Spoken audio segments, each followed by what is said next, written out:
وعلی رسول الکریم واعوذ باللہ من الشیطان الرجیم بسم اللہ الرحمن الرحیم۔ آج ہم آیت نمبر 254 سے آغاز کر رہے ہیں۔ اس سے پہلے پچھلے سیشن میں جو آیات پڑھی تھیں اس کے آخر میں جو آخری پیراگراف ہے اس کو ایک دفعہ دیکھ لیتے ہیں تاکہ جو بات ہم آگے شروع کرنے والے ہیں اس کے ساتھ یہ ریلیٹ ہو جائے۔ نظم کا معاملہ یہی ہوتا ہے کہ ظاہر ہے کہ بات سے بات آگے چل رہی ہوتی ہے اور پچھلی بات اگر سامنے رہے تو وہ اگلی بات جو ہے وہ آسانی کے ساتھ سمجھ آ جاتی ہے۔ پچھلی بات میں ایکچولی اگر آپ دیکھیں تو التفات ہوا ہے نبی پاک صلی اللہ علیہ وسلم کی طرف۔ یہ التفات کیا ہوتا ہے؟ یعنی ایک بات چل رہی ہوتی ہے اور اس کے بعد درمیان میں روک کے کوئی تسلی اور تشفی دینی ہوتی ہے، کوئی ایسا پہلو سامنے لانا ہوتا ہے کہ جس سے نبی محترم صلی اللہ علیہ وسلم کے حوالے سے یہ بتانا یا کوئی دوسرا جو فریق ہے اس کا جو رویہ ہے وہ مسلسل تنگ کیے جا رہا ہے، تو اس رویے پہ کوئی تبصرہ کرنا ہوتا ہے جو بات یہاں پہ کہی گئی ہے۔ پیچھے تو ہم جانتے ہیں کہ جو پورا واقعہ ہے حضرت طالوت علیہ السلام کا اور اس کے مخالف جالوت جو بادشاہ تھا، آپس میں مڑ بھیڑ ہوتی ہے اور اس میں اس واقعے سے جو چیز نتائج جو سامنے لانے تھے وہ بھی لا دیے گئے، اور اس یعنی وہ سارا جو قتال کا معاملہ ہے، جہاد کا معاملہ ہے، کیسے اللہ تعالیٰ کی لیے لوگ جو ہے نا میدان جنگ میں اترتے ہیں، ایک طریقے سے ان کو ابھارا گیا ہے۔ اور اس کے بعد جب یہ بات مکمل کر دی گئی، یعنی یہ والی بات یہ کہ مشرکین مکہ کے ساتھ تمہاری مڑ بھیڑ ہوگی، یعنی اس واقعے سے وہ چیز بھی ہمیں نکلتی ہے، جب وہ ہوگی تو اس میں ظاہر ہے کہ اہل ایمان تھوڑے ہوں گے، دوسری طرف زیادہ ہوں گے، لیکن صبر ہے، استقامت ہے، تقویٰ ہے، اللہ کا جو ہے تقویٰ ہے، یہ وہ چیزیں ہیں جو تمہیں کامیاب جو کامرانی کی طرف لے جائیں گی۔ یہ پچھلے پیراگراف کے اندر یہ چیز تھی۔ یوں ہی یہ پیراگراف ختم ہوتا ہے تو اس کے بعد ایک التفات ہوتا ہے، یہ بتایا گیا کہ یہ جو واقعہ بیان کیا گیا ہے اس کی اپنی نوعیت کیا ہے، یہ ہم آپ کو جیسے کہ یہ واقعہ ہوا ویسے ہی بیان کر رہے ہیں، اور وہ جو پہلو ہے جو بائبل کے اندر موجود ہے اس کو بھی سامنے لایا گیا تاکہ وہ کریکشن ہو جائے، اور وہ جو تفصیل تھی وہ ہم نے پچھلے سیشن میں اس کو دیکھ لیا تھا۔ بات آگے بڑھی تو یہ کہا کہ اب یہ جو لوگ ہیں جو کہ اس وقت اہل کتاب میں سے ہیں، حضرت عیسیٰ علیہ السلام کے پیروکار ہیں یا حضرت موسیٰ علیہ السلام کے پیروکار ہیں، جن سے متعلقہ ظاہر ہے کہ اہل کتاب کے حوالے سے یہ سورہ جو ہے نا اس میں اولین مخاطبین وہی ہیں، اور یہ جو آپ کے سامنے مخاطبین ہیں یہ کیوں نہیں آپ کو اس حیثیت سے مان رہے جس حیثیت سے انہوں نے عیسیٰ علیہ السلام کو مانا اور موسیٰ علیہ السلام کو مانا؟ حالانکہ آپ بھی رسول ہیں، بالکل ایسے رسول ہیں جیسے کہ وہ ہیں۔ بتایا گیا کہ اصل وجہ جو ہے وہ نہ ماننے کی، وہ جو مخاصمت ہے، وہ حسد جو ہے وہ یہ ہے کہ اصل میں جو فضیلتیں ہم نے دی ہیں ان رسولوں کو دی ہیں، یہ ان کے لیے ایک بہت بڑا پردہ بن گیا ہے، بہت بڑا پردہ بن گیا ہے، یعنی یہ کہ اب وہ اس سٹیج سے نیچے نہیں اترنا چاہتے جس پہ انہوں نے اپنے رسولوں کو کھڑا کر دیا ہے، یعنی یہ کہ اللہ نے موسیٰ علیہ السلام سے کلام کیا، اب وہ یہی چاہیں گے کہ کوئی صاحب جو بعد میں رسول آئے وہ اس سے بڑھ کر آئے۔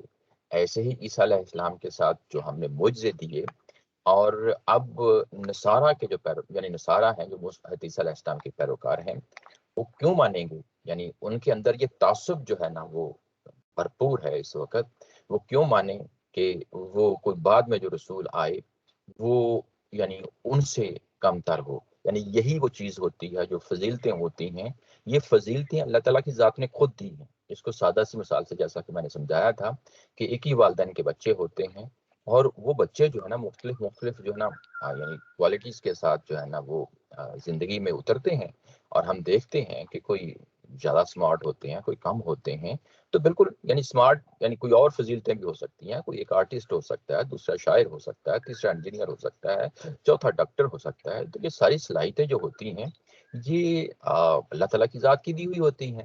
ایسے ہی رسولوں کے ساتھ معاملہ ہے، کوئی وہ ایک ہی خاص پیٹرن میں کوئی ڈھلے ہوئے نہیں آتے، وہ ہر دور میں کچھ نہ کچھ فضیلتوں کے ساتھ آتے ہیں، اور ہمارے حضرت محمد صلی اللہ علیہ وسلم کی ذات والا صفات ان کے ساتھ بھی جو ہے نا کچھ فضیلتیں تھیں۔ تو یہ جو فضیلتیں ہوتی ہیں یہ اصل میں یہ خود جو ہے نا کوئی معیار نہیں ہوتی، یہ اللہ تعالیٰ کی ذات کی دی ہوئی ہوتی ہیں۔ اصل معیار یہ ہوتا ہے کہ یہ رسول اللہ سے جوڑنے کے لیے آتے ہیں انسانوں کو، تو انسانوں کو اللہ سے جڑنا ہوتا ہے، رسولوں کا جو ہے نا وہ کوئی ان کو اپنا معبود نہیں سمجھنا ہوتا. معبود جو ہے وہ اللہ تعالیٰ کی ذات ہے، خالق وہ ہے، مالک وہ ہے. ہمیں ہر طرح کے جو ہے نا وہ ان تعصبات سے اوپر اٹھ کے اصل دعوت کو ہے جس کو سمجھنا ہے. یہ پرابلم یہاں یہ بن گیا ہے کہ یہ دعوت کی بجائے اب شخصیات کی جو ہے نا معیار انہوں نے بنا لیا ہے. یہی وجہ ہے کہ یہ آپ کے مخالف ہو گئے ہیں. اور اس کے بعد نہ صرف یہ مخالف ہوئے ہیں بلکہ یہ تاریخ میں بھی آپس میں لڑتے رہے ہیں، تاریخ میں قتال کرتے رہے ہیں، ایک دوسرے کے گلے کاٹتے رہے ہیں. اور یہ جو گلے کاٹتے رہے ہیں یہ مذہبی منافرت جو ہے نا یہ صدیوں تک جو ہے نا ان کے درمیان رہی ہے. اور یہ اسی مذہبی منافرت کے ساتھ اب آپ کے ساتھ بھی یہی معاملہ کرنے والے ہیں. یہ جو لفظ بعد میں استعمال ہوا نا مقتتل الذین من بعد ما جاءتهم البینات، کہ یہ یعنی کتابیں نازل ہو جانے کے بعد، بینات آ جانے کے بعد یہ قتال نہ کرتے، لیکن انہوں نے کیا. اللہ تعالیٰ کی ذات کی جو سنت ہے وہ یہ ہے کہ رسولوں کے جانے کے بعد پھر لوگوں کو فریڈم دیتی ہے، یعنی ان کو آزاد کر دیتی ہے، ان کو مجبور نہیں کرتی کہ لازمن جو ہے نا اپنی کتابوں پہ قائم رہیں. یعنی یہ ایک آزمائش کا پہلو ہے، یہ آزمائش جاری و ساری رہتی ہے. یہ اللہ تعالیٰ کی ذات کبھی بھی انٹرفیئر نہیں کرتی، لوگ جو چاہیں کریں یعنی رسولوں کے آنے کے بعد. لیکن حقیقتاً کیا ہے، ان میں سے کچھ لوگ پھر بھی وہ ہوتے ہیں جو یعنی ایمان لاتے ہیں رسولوں کے چلے جانے کے بعد. من آمن، یعنی ان میں سے کچھ ہیں جو ایمان لاتے ہیں، اور ان میں سے جو ہے نا ظاہر زیادہ تر وہ ہوتے ہیں جو من کفر، یعنی جو یعنی رسولوں سے منہ موڑ لیتے ہیں، اپنی ہدایات سے منہ موڑ لیتے ہیں، آنے والے رسولوں سے جو ہے بات نہیں سنتے. تو اس کے بعد پھر جو ہے نا یہ کہا کہ آپ کے ساتھ بھی یہی معاملہ ہوا ہے، اور کیونکہ ہم نے کل کو بھی ان کو نہیں روکا تھا، آج بھی ان کو ہم نہیں روکیں گے. اگر یہ قتال پہ اترتے ہیں تو وہ اسی طریقے سے جس طریقے سے مشرکین مکہ کے ساتھ معاملہ ہوا ہے وہ فتنہ برپا کرتے ہیں، تو یہ فتنہ بھی ان کا فتنہ بھی ہمیں روکنا پڑے گا. اور اس کے لیے کہا آخر میں اپنی جو سنت ہے اس کا یعنی وہ بتا دیا گیا کہ وَلَكِنَّ اللَّهَ يَفْعَلُ مَا يُرِيدُ، اللہ جو چاہتا ہے وہ کرتا ہے. کوئی یعنی یہاں پہ پھر اپنی سنت ہی کا حوالہ دیا ہے کہ میں لوگوں کو آزادی دیتا ہوں، میں کبھی بھی انٹرفیئر نہیں کرتا. اگر وہ انسانوں کو قتل کرنے پہ آ جائیں تو قتل کریں، یعنی مذہب کے نام پہ یہ سب کچھ ہونے دیا جاتا ہے. اس کے بعد جب یہ التفات ختم ہو گیا 253 پہ، اور اب ہمیں پتہ چل گیا کہ دونوں جو کڑیاں تھیں ان کو آپس میں جوڑ دیا گیا. دونوں کڑیاں کیا ہے؟ مشرکین مکہ ان کے ہی خلاف بیسیکلی یہ ساری جو تیاری ہو رہی ہے انفاق اور قتال کی، یعنی یہ حج پہ جائیں گے، رکاوٹ کھڑی ہو جائے گی، لڑنے کا موقع پیدا ہو جائے گا. اگر وہ امپوز کر دیتے ہیں جنگ کو تو اس کے لیے تیاری کے یہ سارے مراحل سے گزارا جا رہا ہے تاکہ لوگ ذہنی طور پہ اس کے لیے تیار ہو جائیں. اس کے ساتھ ساتھ جو دوسرا پہلو ہے، مقامی پہلو ہے اہل کتاب کا، ان کے اندر بھی جو ہے نا وہ یعنی ایک طرح کی مخاصمت، ایک طرح کی جو ہے نا قتال کی ہوا جو ہے نا وہ کھڑی ہو رہی ہے. وہ پیچھے ہم جو پیچھے بیک گراؤنڈ جو تھا پورا وہ پچھلی دفعہ ہم نے دیکھ لیا، پیچھے بھی آیات آ چکی ہیں، ان کے ساتھ ریلیٹ کر کے یہ دونوں پہلوؤں کو کلوز کر دیا گیا ہے. یعنی دونوں پہلو یہ کہ اب جو جہاد اور قتال کے پہلو ہیں وہ سمیٹے جا رہے ہیں. اب اس سورہ کے اندر کیونکہ اب ہم اختتام کی طرف جا رہے ہیں تو وہ جو چیزیں پیچھے بکھری ہوئی ہیں ان سب کو آپس میں لنک کر کے اب ایک نتیجے تک پہنچایا جا رہا ہے. جب 253 تک جو ہے نا وہ قتال کا معاملہ تھا، یعنی قتال کے حوالے سے ہمارے سامنے جو ہے نا بات آئی ہے. یہ مائکس اپنے میوٹ کر لیا کریں پلیز. تو وہ قتال کا یعنی مرحلہ جو ہے، باتیں جو ہیں وہ آیا نمبر 253 تک مکمل ہو گئی ہیں. آگے پھر انفاق کی بات ہوتی ہے. اگر ہم سیکشن 4 جہاں سے سٹارٹ ہوا تھا اگر ہم وہاں اس کو دیکھیں تو دوسری جو آیت تھی فوری طور پہ وہ یہی تو تھی، وقاتلوا فی سبیل اللہ، اللہ کے راستے میں قتال کرو. اور اس کے بعد ساتھ ہی اگلی آیت کے اندر بتایا تھا من ذا الذی یقرض اللہ قرضا حسنا، کون ہے جو آگے بڑھ کے اللہ کو قرض حسنہ دیتا ہے. اور یہ دونوں چیزیں انفاق فی سبیل اللہ اور قتال فی سبیل اللہ دونوں کا مطالبہ ایک ہی سانس میں رکھا جا رہا ہے، ایک ہی یعنی ایک ہی جگہ پہ یہ مطالبہ کیا جا رہا ہے، یہ کہ جان کی قربانی دو اور مال کی قربانی دو. اب یہاں پہ بھی اگر آپ دیکھیں تو پہلے جو پچھلے 2-3 پیراگراف ہم نے پڑھے ہیں وہ جان کی قربانی کے حوالے سے تھے. حالانکہ یعنی سیکشن 4 کے بالکل سٹارٹ میں جان اور مال دونوں کو ملا کے بات کری تھی. اب کیونکہ جو دوسرا پہلو ہے جو مال کی قربانی کا ہے وہ سامنے لایا جا رہا ہے. یہ بعض اوقات کنفیوژن ہوتی ہے کہ یہ چیزیں بدل کے کیوں آتی ہیں. اگر آپ پیچھے جو بات ہے جو جہاں سے بات اٹھی ہے وہ سامنے رکھیں تو چیزیں واضح رہتی ہیں، کیونکہ سیکشن 4 کے سٹارٹ میں یہ واضح طور پہ بتا دیا گیا تھا کہ مطالبہ ایٹ اے ٹائم دونوں کا ہو رہا ہے، جان کی قربانی اور مال کی قربانی۔ اس کے بعد 2-3 پیراگراف جو آئے ہیں جو ہسٹری کے حوالے سے تھے یا ارتفاعات کے حوالے سے تھے، وہ قتال کے حوالے سے ہیں، قتال کے حوالے سے ہیں۔ اب یہ پیراگراف جو ہے ظاہر ہے جو سیکشن 4 کے سٹارٹ میں انفاق کی بات ہوئی تھی، اب اس کو آگے بڑھایا ہے۔ وہ کیا ہے؟ یا ایھا الذین آمنوا انفقوا مما رزقناکم من قبل ان یأتی یوم لا بیع فیہ ولا خلۃ ولا شفاعۃ۔ اے ایمان والو، یعنی اب یہاں پہ مخاطبین جو ہے وہ کون ہیں؟ اہل ایمان ہیں۔ یہ بڑا امپورٹنٹ پہلو ہوتا ہے کہ جب بھی آپ قرآن مجید پڑھیں تو اس کو چھوڑتے ہی اپنے اوپر اپلائی نہ کر دیں، یعنی پہلے یہ متعین کریں کہ اصل مخاطبین کون ہیں۔ یعنی مخاطبین اہل کتاب ہوں گے، مشرکین مکہ ہوں گے، اہل ایمان ہوں گے، یعنی وہ تمام فریق جو اس وقت یعنی اس دعوت کے حوالے سے جب قرآن پیش کر رہا ہے تو وہ کون لوگ ہیں جن کو بات کی جاتی ہے۔ یعنی پہلے مخاطبین طے کر لیں، مدعا طے کر لیں، بات طے کر لیں کہ ان کے ساتھ بات کیا ہو رہی ہے۔ اب وہ چیز کیا اوپر اٹھتی ہے تو ہم سے کیسے ریلیٹ ہوتی ہے، اس طریقے سے قرآن مجید کا مطالعہ کرنا چاہیے۔ یہ کہ براہ راست مجھ پہ جو ہے نا، ایسے جیسے نبی پاک صلی اللہ علیہ وسلم پہ وحی ہوئی، مجھ پہ بھی اس طریقے سے جو ہے نا میں اس کو سمجھوں، تو یہ ایک غیر متعلقہ جو ہے نا یعنی طریقہ ہے سمجھنے کا طریقہ یہی ہے کہ یعنی جس طرح ہم عام کتاب پڑھتے ہیں اس کے اندر بھی کریکٹر ہوتے ہیں، کریکٹر اس کو سامنے رکھ کے جو ہے نا ہم بات کر رہے ہوتے ہیں۔ عام کتاب کے اندر، قرآن مجید کے اندر بھی وہی صورتحال ہے۔ تو یہاں پہ جو اولین اہل ایمان ہے انہی سے بات ہو رہی ہے، تو ظاہر ہے ہم سے جب یہ ریلیٹ ہوگی تو ہم بھی جو ہے نا کوئی نہ کوئی کنٹیکسٹ اس طرح کا ہوگا، آج کے حوالے سے ہوگا، تو وہ کیسے ہم سے ریلیٹ ہوتا ہے وہ چیزیں پھر ظاہر ہے کہ وہیں سے نکل رہی ہوتی ہیں۔ لیکن پہلی جو اس کے مخاطبین ہیں اہل ایمان ہیں، اور وہ کس طریقے سے ان کو ریلیٹ کیا جا رہا ہے کہ جو لوگ ایمان لائے، یعنی ایمان لائے۔ نیچے اگر بریکٹ میں دیکھیں تو استاذ محترم میں رکھا ہے کنیکٹر میں، تم انہیں ان کے حال پہ چھوڑ دو۔ ان کے حال پہ چھوڑ دو یعنی یہ کہ یہ اگر لڑنا چاہتے ہیں یا یہ آپس میں قتال کرنا چاہتے ہیں یا یہ مذہبی منافرتیں جو ہے نا پھیلانا چاہتے ہیں تو ان کو پھیلانے دیں، کیونکہ اللہ تعالیٰ کی ذات نے طے کر رکھا ہے کہ میں کسی کو جبرن جو ہے نا وہ یعنی کسی کو جبرن اسلام پہ نہیں لے کے آؤں گا، آزادیاں دی رکھی ہیں۔ تو ان کو ان کے حال پر چھوڑ دو، جو کچھ ہم نے تمہیں دیا ہے اس میں سے اللہ کی راہ میں خرچ کرو۔ انفقوا مما رزقناکم، یعنی جو کچھ ہم نے دیا ہے۔ یہاں پہ دیکھیں رزقناکم، دینے والی ذات جو ہے وہ بھی اللہ تعالیٰ کی ذات ہے، یعنی ہم نے دیا ہے۔ کس نے دیا ہے؟ اللہ تعالیٰ کی ذات نے دیا ہے، اسی میں سے مطالبہ کیا جا رہا ہے۔ یہاں پہ بھی دیکھیں کہ جب اللہ تعالیٰ کی ذات نے مطالبہ کیا ہے کہ بھائی دیکھیں یہ چیزیں میں نے ہی تو دی ہیں اور میں اسی سے مطالبہ کر رہا ہوں۔ اب یہاں پہ بھی زبردستی کی جا سکتی تھی، لیکن پھر یہاں پہ انسانوں کے اوپر چھوڑ دیا گیا ہے، خواہ وہ اللہ کے دین کے اوپر یعنی اپنے آپ کو چلانا چاہتے ہوں یا مخالفت میں کھڑا کرنا چاہتے ہوں، یہ انسانوں کی آزادی پہ ہے۔ جب اللہ کے دین پہ چلانا چاہتے ہیں اپنے آپ کو تو اس کے حوالے سے یہاں کہا کہ اس کے اندر بھی تمہیں فریڈم ہے، لیکن مطالبہ جس چیز کا کر رہا ہوں وہ اس چیز سے ہے، یہ چیز میری ہی دی ہوئی ہے، یہ کوئی ایسا نہیں ہے کہ اس کو کسی اور نے دیا ہے، میری ہی عنایت ہے، میرا ہی فضل ہے۔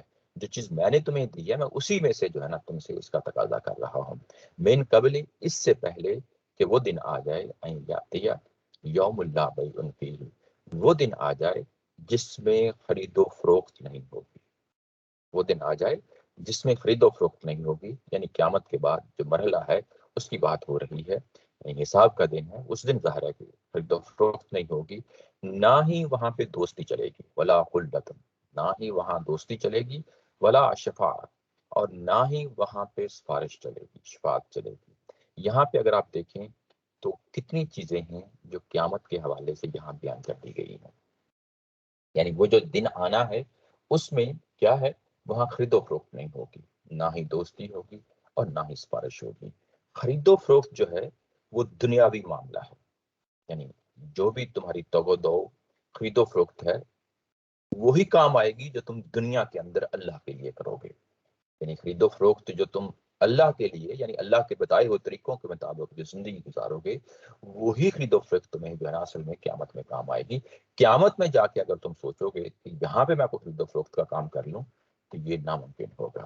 نہ ہی دوستی جو ہے نا وہاں کام آئے گی، دنیا کے اندر دوستی، رشتہ داریاں، آپ کے قربتیں یہ کام کر جاتی ہیں، ایک دوسرے کو جو ہے نا وہ دفاع میں آپ کھڑے ہو جاتے ہیں، ایک دوسرے کی حمایت میں کھڑے ہو جاتے ہیں، یہ سب کچھ چل جاتا ہے دنیا کے اندر، لیکن قیامت والے دن یہ چیز نہیں چلنے والی۔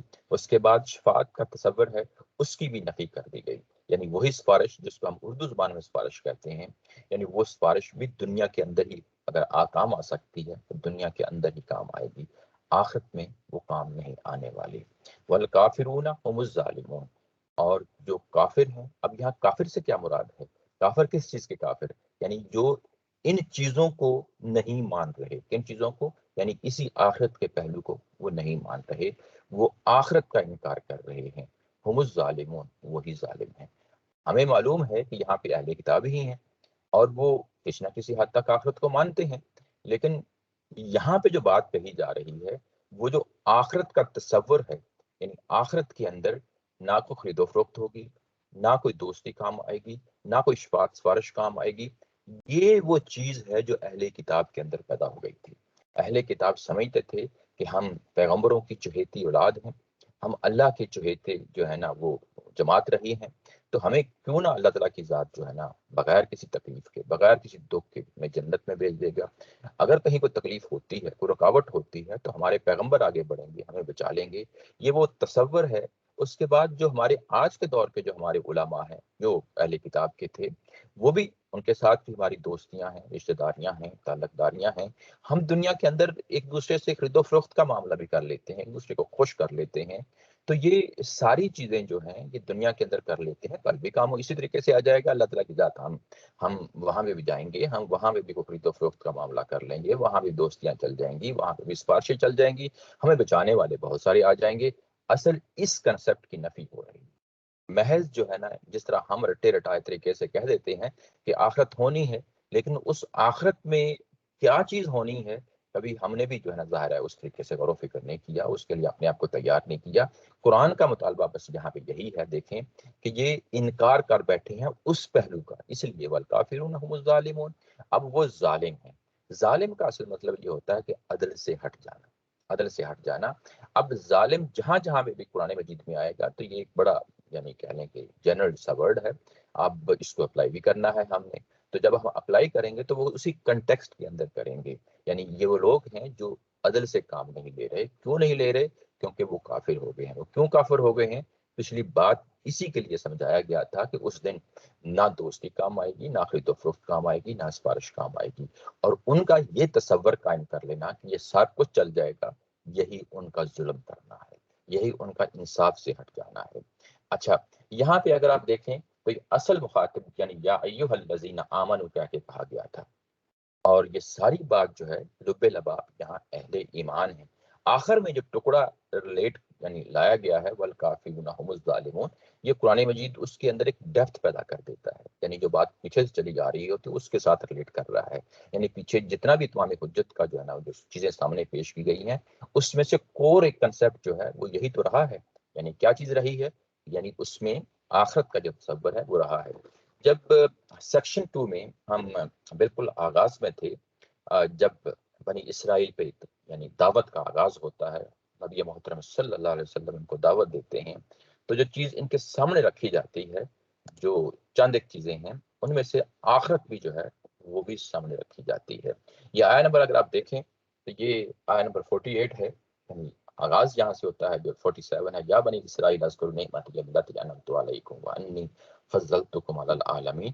اس کے بعد فوری طور پہ جو بات کہی تھی وہ یہی تھی، آخرت کی بات کہی تھی، واتقوا یوما لا تجزی نفس عن نفس شیئا، یعنی اس دن سے ڈرو جس دن کوئی شخص کسی دوسرے شخص کے ذرا برابر بھی کام نہ آ سکے گا، ولا یقبل منها شفاء، اور کسی سے بھی سفارش قبول نہیں کی جائے گی، ولا یؤخذ منها عدل، اور نہ ہی کسی سے کوئی معاوضہ لیا جائے گا۔ یہ وہی خرید و فروخت کرنے والی بات ہے، کسی سے معاوضہ لیا جائے گا، ولا هم ينصرون، اور نہ ہی وہاں پہ کوئی مدد ملے گی۔ یعنی جب آغاز کیا دعوت کا بنی اسرائیل کو سیکشن 2 کے اندر، یعنی سیکشن 1 اور سیکشن 2 کے اندر، دونوں کے اندر یہی صورتحال ہے، وہاں پہ اور جو صورتحال ہے وہ یہی صورتحال ہے کہ ان کے سامنے آخرت کو رکھا گیا ہے، آخرت کی دعوت دی گئی ہے، اور جبکہ یہ بالکل آغاز تھا، یعنی 47 46 یہ آغاز ہے بنی اسرائیل کا، سیکشن 1 ہے جہاں سے سٹارٹ ہو رہا ہے، اور سٹارٹ ہی میں جو ہے ان کے سامنے آخرت رکھی گئی ہے۔ اب یہاں پہ جو صورتحال ہے آیا نمبر 254 کے اندر آپ دیکھیں، کمپیریزن کریں دونوں کا کس طریقے سے جو ہے نا آپس میں ریلیٹ ہوتی ہیں. وہاں سیکشن 2 کے سٹارٹ میں بات کہی گئی تھی، اب یہاں پہ سورہ کے تقریباً آخر میں ہم پہنچ گئے ہیں، اور اب یہ آخر میں آ کے مسلمانوں کو یہ بات کہی جا رہی ہے. یعنی قرآن مجید چیزوں کو آپس میں لنک کرتا ہے، ریلیٹ کرتا ہے، کبھی ایک فریق سے بات کرتا ہے، کبھی دوسرے فریق سے بات کرتا ہے. ایک فریق سے کی ہوئی بات جو ہے نا وہی حوالہ پھر دوسرے فریق کے ساتھ کہیں جا کے کرتا ہے. تو یہاں پہ اگر آپ دیکھیں تو ان کو جو ذمہ داری دی گئی ہے امت مسلمہ کو، وہ شہادت حق کی ہے، وہ اس نعمت کی ہے. اس کے بعد شریعت بھی دے دی گئی، بڑی تفصیل کے ساتھ ہم سارے مضامین پڑھتے آئے ہیں. اور آخر میں اب پھر جو ہے نا آ کے یہاں پہ وہ صورتحال پیدا ہو گئی ہے کہ ان کو آخرت کے تصور میں، تاکہ یہ لوگ بھی اسی ڈگر پہ نہ چل پڑے. کس ڈگر پہ؟ جس ڈگر پہ اہل کتاب چل پڑے تھے، اور وہ اس جگہ پہنچ گئے تھے کہ آخرت کا تصور دھندلا گیا تھا. آخرت کا تصور دھندلا گیا تھا، اور یہی وجہ ہے کہ وہ جو ان کا تصور تھا وہ انہیں بڑی دور مختلف جگہ پہ لے گیا تھا. مسلمانوں کو بھی یہاں پہ یہی اسی طریقے سے خطاب کر کے کہا ہے کہ یہ وہ جگہ ہے، کیونکہ اصل چیز آخرت ہے. سب کچھ بھی جو ہمارے اعمال ہیں یا ہمارے جو بھی علم ہے، وہ آخرت کو سامنے رکھ کے ہم ترتیب دیتے ہیں. اگر اس میں کو گڑبڑ ہو گئی تو ظاہر ہے کہ پوری کی پوری بنیاد رہ گئی ہے. تو یہاں پہ یعنی جو چیز شروع میں کہی گئی تھی بالکل آخر میں آ کے اب وہ مسلمانوں کو کہی جا رہی ہے. جب یہ آخرت کی بات کہی تو اب اس سے ایک اور مضمون کا جو ہے نا وہ راستہ پیدا ہو گیا ہے. یعنی یہاں پہ کیا چیز ہے؟ آخرت ہے. آخرت کے ساتھ تصور کیا ہے؟ شفاعت کا تصور ہے. یہ جو شفاعت کا تصور ہے یہ تقاضا کرتا ہے کہ اس کی مزید جو ہے نا وضاحت کی جائے. جب مزید وضاحت کی جائے تو آگے ایک بڑی مشہور و معروف آیت آ رہی ہے جس کو ہم آیت الکرسی کہتے ہیں، وہ ہم پڑھنے جا رہے ہیں. اور وہ ہے کیا ہے؟ اس کا آغاز کرتے ہیں، اللہ لا الہ الا ہو. اگر آپ نیچے کنیکٹر دیکھیں تو اس دن معاملہ صرف اللہ سے ہوگا. یہ کنیکٹر جو ہے نا یہ بیسیکلی نظم کو بتا رہے ہوتے ہیں کہ پیچھے جو بات ہوئی تھی اب اس کے ساتھ اس کو ریلیٹ کرنا ہے. یعنی پیچھے کیا بات ہوئی تھی؟ آخرت کا تصور تھا. آخرت کے تصور میں شفاعت ہے اصل کور چیز جو پرابلم بن گئی ہے اہل کتاب کے ساتھ. تو یہاں پہ یوں ہی شروع ہوتی ہے. اب اس شفاعت کے تصور کو مزید واضح کرنا ہے، اس کو مزید نکھارنا ہے، اس کو مزید ابھارنا ہے. اگر مذہب کے اندر شفاعت کا تصور ہے تو وہ کون سا تصور ہے؟ اس کو اب واضح کرنا ہے. وہ واضح کرنے سے پہلے یہ بتانا ضروری ہے کہ یہ کس بیک گراؤنڈ کے ساتھ جو ہے نا شفاعت کا تصور جو ہے نا آیا ہے. وہ بیک گراؤنڈ کیا ہے؟ اللہ تعالیٰ کی ذات ہے، اس کی کوئی صفات ہیں، وہ چیزیں سامنے رکھی جائیں، وہ چیزیں واضح ہو جائیں. اللہ تعالیٰ کی ذات واضح ہو جائے گی، اس کی صفات واضح ہو جائے گی، پھر اس بیک گراؤنڈ کے ساتھ شفاعت کو سمجھیں گے تو چیزیں واضح ہو کر سامنے آ جائیں گی. اب وہ چیزیں کیا ہیں؟ وہ ایک ایک کر کے ظاہر ہے کہ یہاں پہ اللہ کی صفات کو لایا جائے گا. یہاں 9 یعنی ایک ہی آیت کے اندر 9 سینٹنسز ہیں، یعنی 9 باتیں کی گئی ہیں. اس سورہ کی جو خاص جو ہے نا آیت الکرسی جو مشہور و معروف ہے اس کے اندر 9 باتیں کی گئی ہیں. اور اگر آپ دیکھیں گے تو 9 باتوں کے اندر اللہ تعالیٰ کی ہی ذات ہے جو کور ہے، درمیان میں کھڑی ہے ہر سینٹینس کے اوپر. یعنی جس کو ہم سبجیکٹ کہتے ہیں سینٹینس کا، وہ اللہ تعالیٰ کی ذات ہی ہے، یعنی اللہ کا لفظ ہے. اللہ لا الہ الا ہو، یعنی اس دن معاملہ صرف اللہ سے ہوگا. قیامت والے دن معاملہ اللہ سے ہوگا. اب اللہ کا انٹروڈکشن کرایا جائے گا کہ اللہ کون ہے؟ جس کے سوا کوئی الہ نہیں، جس کے علاوہ سوا کوئی معبود نہیں. یہ یہاں پہ الہ کا لفظ آیا ہے. یہاں 3 جو ہے نا صفات آئی ہیں، تینوں کو اکٹھے جو ہے نا وہ دیکھنا چاہیے. ایک ایک کر کے بھی دیکھ لیں، اس میں کوئی فرق نہیں آتا، لیکن ظاہر ہے کہ بات کو سمجھنے کے لیے پوری بات سامنے رہے تو وہ چیز زیادہ واضح ہو جاتی ہے. یعنی معبود تو آپ جانتے ہیں کہ جس کی عبادت کی جاتی ہے، جس کی پوجا کی جاتی ہے، اس کو معبود کہتے ہیں. یعنی اللہ کے علاوہ کوئی اور معبود نہیں ہے. الحی، وہ زندہ ہے، وہ زندہ ہے. لفظ آیا الحی، یعنی وہ کیسا زندہ ہے؟ یعنی یہ کہ وہ اپنی ذات کے ساتھ اپنی ذات ہی کے بل بوتے پہ وہ زندہ ہے.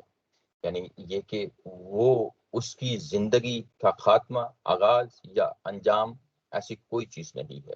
وہ ہمیشہ سے زندہ ہے، ہمیشہ زندہ رہے گا، بلا روک ٹوک زندہ رہے گا. اس کی زندگی میں کوئی رکاوٹ نہیں ہوگی. بلکہ یہ کہ جو جتنا بھی زندگی کا تصور ہے سارا کا سارا اسی ذات پہ منحصر ہے. کس پہ؟ اللہ تعالیٰ کی ذات پہ. یعنی وہ خود زندہ ہے اور زندگی اگر دوسروں کو بھی دیتا ہے، مخلوق کو دیتا ہے، تو وہ اسی کے ذریعے سے ملتی ہے۔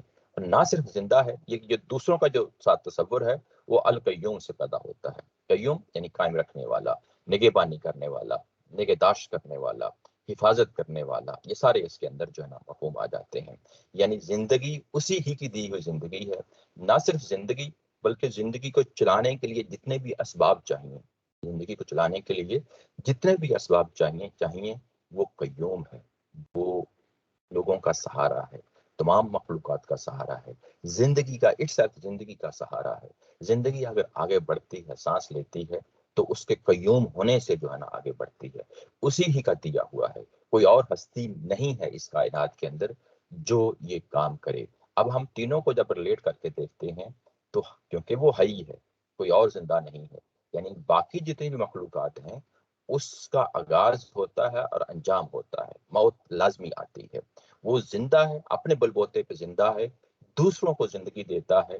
دوسروں کو جو زندگی دیتا ہے وہ محدود زندگی ہوتی ہے، وہ مستقل زندگی نہیں ہوتی۔ وہ کیونکہ قیوم ہے، وہ دوسروں کی جو زندگی جو وہ خود دیتا ہے ان کے لیے وہ سہارا بنتا ہے، ان کے لیے رزق کا سامان مہیا کرتا ہے، ان کے لیے رہائش، بود و باش اور جو چیزیں چاہیے ہوتی ہیں، جو موسم چاہیے ہوتے ہیں، جو پانی چاہیے ہوتا ہے، جو ہوائیں چاہیے ہوتی ہیں، وہ ہر چیز ان کو مہیا کرتا ہے۔ جب وہ مہیا کرتا ہے تو جو باقی معبود ہیں ان کا تصور کیسا؟ جو باقی معبود ہیں ان کا تصور کیسا؟ یعنی کیا باقی معبود جو ہیں جن کو تم اپنے تخیل میں سمجھتے ہو کہ باقی معبود ہیں، تو وہ تو نہ زندگی اپنے بلبوتے پہ قائم کر سکتے ہیں، نہ کسی کے لیے قیوم ہونا، کسی کے لیے سہارا ہونا، وہ یہ کام کوئی بھی نہیں کر سکتے، کوئی بھی۔ یعنی جن کو تم معبود سمجھ کے کرتے ہو تو وہ ان کے اندر یہ صلاحیت ہی نہیں ہے۔ جب نہیں ہے تو وہ ایک ہی ذات ہے، اللہ کی ذات ہے، اسی ہی کی عبادت ہونی چاہیے، اسی کو ہی خالق، اسی ہی کو مالک، اسی ہی کو آقا جو ہے نا سمجھنا چاہیے۔ ہماری تمام جو سوچ اور فکر اور جو بھی ہماری عبادت، پوجا پاٹ، جو کچھ بھی ہے، سب اسی کے نام ہونے چاہیے، اس لیے کہ وہ الحی اور القیوم ہے۔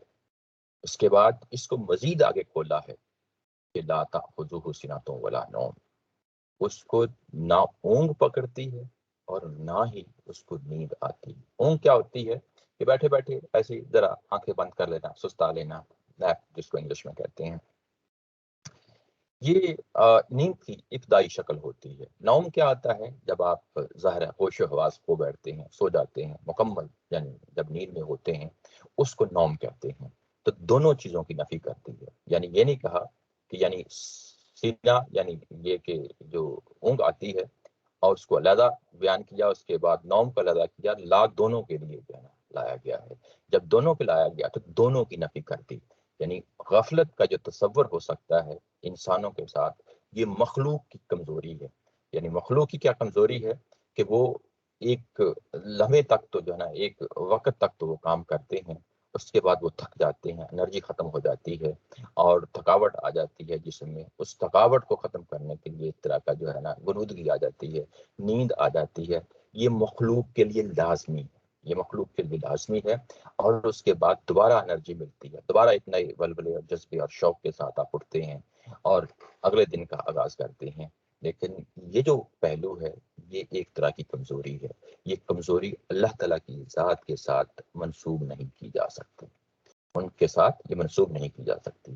وہ ہر وقت جاگ رہا ہے کیونکہ وہ زندہ ہے اور وہ قیوم ہے۔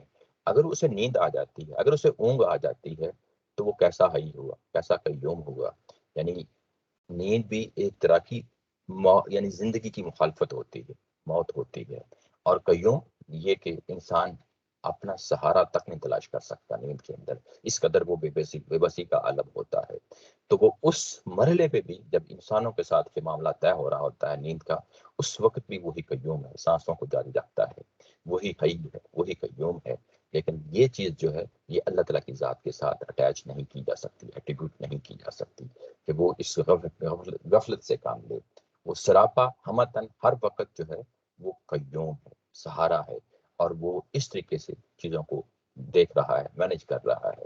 لہو ما فی السماوات و ما فی الارض، جو کچھ بھی زمین و آسمان میں ہے سب اسی کے لیے ہے۔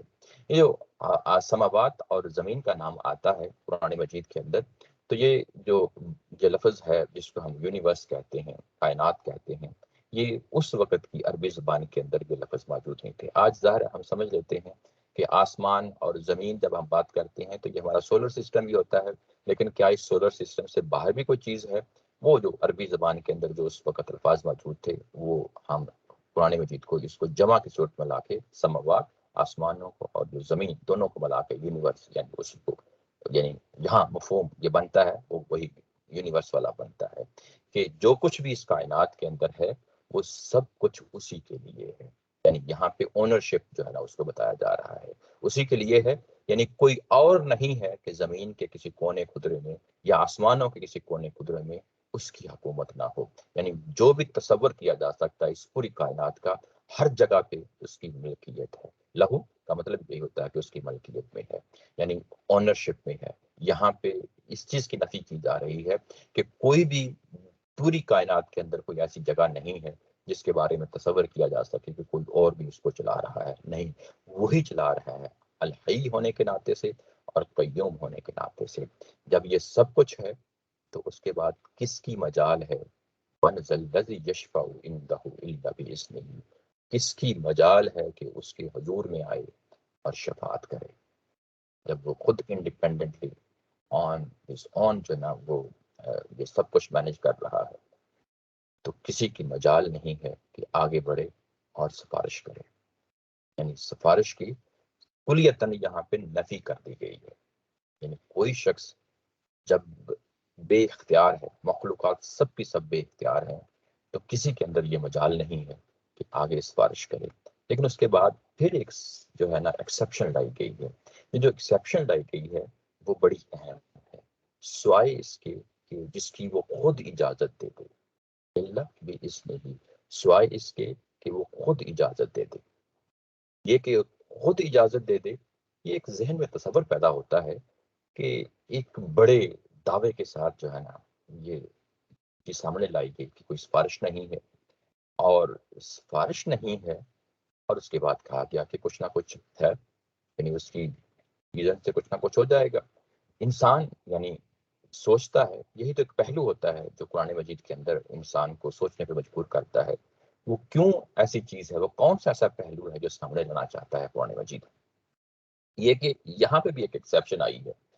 اس سے پہلے سورہ بقرہ کے اندر ہم دیکھ رہے ہیں کہ بے شمار پہلو پیچھے گزرے ہیں، ہر پہلو میں ایک کچھ نہ کچھ ایکسیپشن لائی گئی ہے۔ یعنی کوئی سہولت دی جا رہی ہے، کوئی رخصت دی جا رہی ہے، ایکسیپشن لا کے، استثناء لا کے، کچھ چیز مستثنیٰ کر کے کوئی خاص پہلو ہے جو بیان کیا جا رہا ہے۔ یہاں پہ بھی کچھ ایسی ہی نوعیت ہے۔ یعنی ہم اگر گہری غور و فکر کے ساتھ دیکھیں کہ ایک طرف تو کلیتاً نفی کر دی گئی، لیکن اس کے ساتھ ہی کہا کہ اللہ بھی اس نے ہی، یعنی سوائے اس کے، یعنی ایکسیپشن کیا ہے کہ وہ اسی ہی کے اذن کے ساتھ ہوگی۔ اب یہاں پہ جو ورڈنگ ہے بڑے امپورٹنٹ ہے، یعنی یہ ایک وہ جگہ ہے جس میں جو شفاعت کا پہلو ہے بڑے خوبصورت طریقے سے قرآن مجید کے اندر بیان کر دیا گیا ہے۔ اگر یہ کہیں مس ہو جاتا ہے، جس کو چوک ہو جاتی ہے سمجھنے میں، تو کئی ایک پرابلم پیدا ہو جاتے ہیں۔ یہاں پہ اگر آپ پیچھے دیکھیں، جو کنٹیکسٹ ہے، جو ڈکشن ہے، جو ورڈنگ ہے، جس طریقے سے یعنی قرآن مجید اپنی بات پیش کر رہا ہے وہ بڑی سمجھنے والی ہے۔ وہ یہ کہ اللہ تعالیٰ کی ذات کا ہے اصل میں تعارف جو پیچھے پیش کیا گیا ہے۔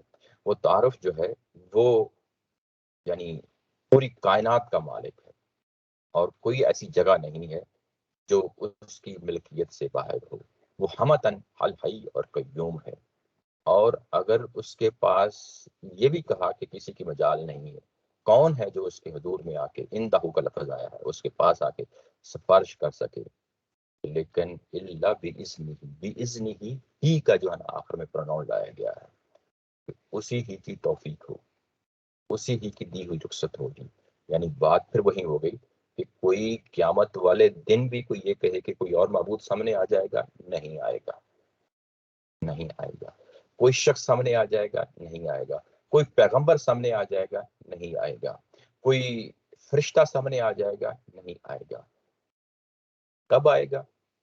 اس میں یہ امپورٹنٹ چیز ہے کہ جس کو وہ حکم دے گا اسی ہی کی منشا وہاں پہ بھی چلے گا، یعنی اسی ہی کا منشا، اسی ہی کی رضا چلے گی، اسی ہی کی جو ہے نا جو چاہے گا وہ کرے گا بھی اذنی ہی جو پروناؤن ہے یہاں پہ بڑا امپورٹنٹ ہے کہ جب دنیا میں آپ دیکھ رہے ہیں آپ کے سراؤنڈنگ میں اسی کی حکومت ہے، اسی کا ہی سب کچھ ہے، تو قیامت والے دن بھی اسی کی حکومت ہوگی۔ لیکن اگر کوئی ایسا کوئی پہلو سامنے آتا ہے اس بات کا، تو وہ جو جس کو وہ خود چاہے گا وہ کرے گا، کوئی اور آ کے انٹرفیئر نہیں کر سکتا، کسی کی مجال نہیں ہے کہ وہ سامنے آئے اور آ کے کہے کہ میں اس بندے کی سفارش کرتا ہوں۔ جس کے لیے وہ خود چاہے گا وہ خود کرے گا۔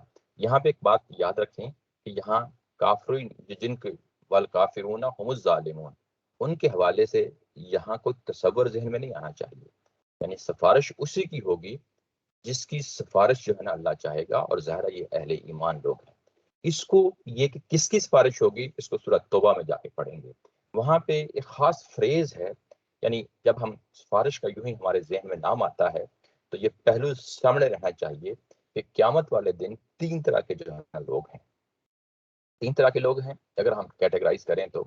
ایک وہ لوگ ہیں جو اپنے اعمال کے بل بوتے پہ، اپنے علم کے بل بوتے پہ وہ کامیاب اور کامران ہو جاتے ہیں، سیدھے جنت میں چلے جاتے ہیں، ان کو سفارش کی ضرورت نہیں ہے۔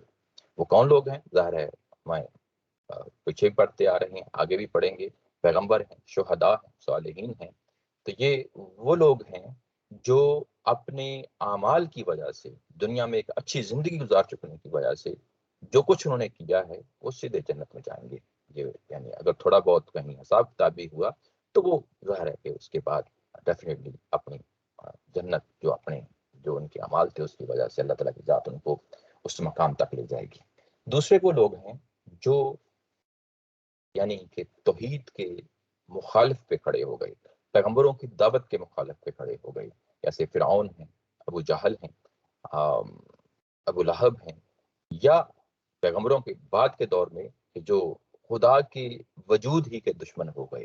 تو یہ وہ لوگ ہیں جو یعنی جن کا معاملہ قرآن مجید میں یہ بتایا گیا ہے کہ وہ آئیں گے اور ان کو دوزخ میں ڈال دیا جائے گا۔ یہ دونوں چیزیں کلیئر ہیں، واضح ہیں۔ ایک طرف پیغمبروں کا، صالحین کا، شہداء کا تعلق ہے، دوسری طرف ظاہر ہے کہ جو مخالفت پہ، انات پہ، دشمنی پہ جو ہے نا اتر آئے ہیں اللہ تعالیٰ کی توحید کے حوالے سے، وہ بھی براہ راست جو ہے دوزخ میں چلے جائیں گے۔ اب تیسرا ایک اور گروہ ہے، وہ گروہ ہے جو اہل ایمان ہی کا تو ہے، لیکن وہ کہیں نہ کہیں جو ہے نا اس وقت ایک بیلنس کی صورتحال بن گئی ہے، نہ ادھر جانے کے لیے نہ ادھر جانے کے لیے، اب دونوں کے درمیان میں لٹکے ہوئے ہیں، یعنی دونوں کے درمیان میں لٹکے ہوئے ہیں۔ اس کو سادہ لفظوں میں اگر ہم اپنی اگزامپل میں، یعنی اس کو مثال ہی سمجھیے گا، ہمارے دور میں جب مارکنگ ہوتی تھی پیپرز کی تو 30 سے 40 کے جو مارکس دیے جاتے تھے، یعنی 40 پہ پاسنگ مارکس اس کو کہا جاتا تھا کہ یہ بندہ پاس ہو گیا ہے، لیکن 30 سے اوپر اگر ہوتے تھے تو اس کو ہم گریس مارکس دے کے تو جو ہے نا اس کو پاس کر دیتے تھے ٹیچر، چلیں اس نے کچھ نہ کچھ ایفرٹ تو کی ہے۔ تو یہ جو گریس مارکس دینا ہے یہ بنیادی طور پہ یہی وہ سفارش کا تصور ہے، یعنی اس کو سورۃ توبہ میں جا کے کھولا ہے۔ وہ کیسے کھولا ہے؟ وہاں پہ لفظ استعمال ہوئے ہیں، خلط اوپر لکھا ہوا ہے، میں نے اس کا حوالہ دیا، خلط عملا صالحا وآخر سیئا، یعنی انہوں نے ملے جلے سے جو ہے نا معاملات کیے ہیں زندگی میں، گناہ بھی کیے ہیں اور اچھائیاں بھی کی ہیں، اور وہ ملے جلے سے ہیں، یعنی فیصلہ کن طریقے سے آپ کو نہ جنت کی طرف لے کے جا رہے ہیں نہ دوزخ کی طرف لے جا رہے ہیں۔ تو وہ جو گرے ایریا ہے، اس گرے ایریا کے لیے اللہ تعالیٰ کی ذات کچھ لوگوں کو آگے لے کے آئے گی۔ یہ جو آیا جس کا میں نے اوپر حوالہ دیا ہے سورۃ توبہ میں جا کے دیکھیں گے، یہ اسی دنیا کا واقعہ ہے۔ غزوہ تبوک کے حوالے سے کچھ صحابہ کرام سے غلطی ہو گئی تھی، وہ نہیں جا سکے تھے، تو ان کو پھر اللہ تعالیٰ کی ذات نے پنشمنٹ کچھ عرصے کے لیے دی ہے، اسی دنیا کے اندر دی ہے، اور وہ جو پنشمنٹ دی ہے اس میں پھر یہ کہا گیا کہ ان کی واپسی اگر یہ آنا چاہتے ہیں تو یہ ہوگا کہ یہ نادم ہیں، شرمندہ ہیں، توبہ کر رہے ہیں اللہ کے حضور، اور وہ توبہ میں نے قبول کر لی ہے۔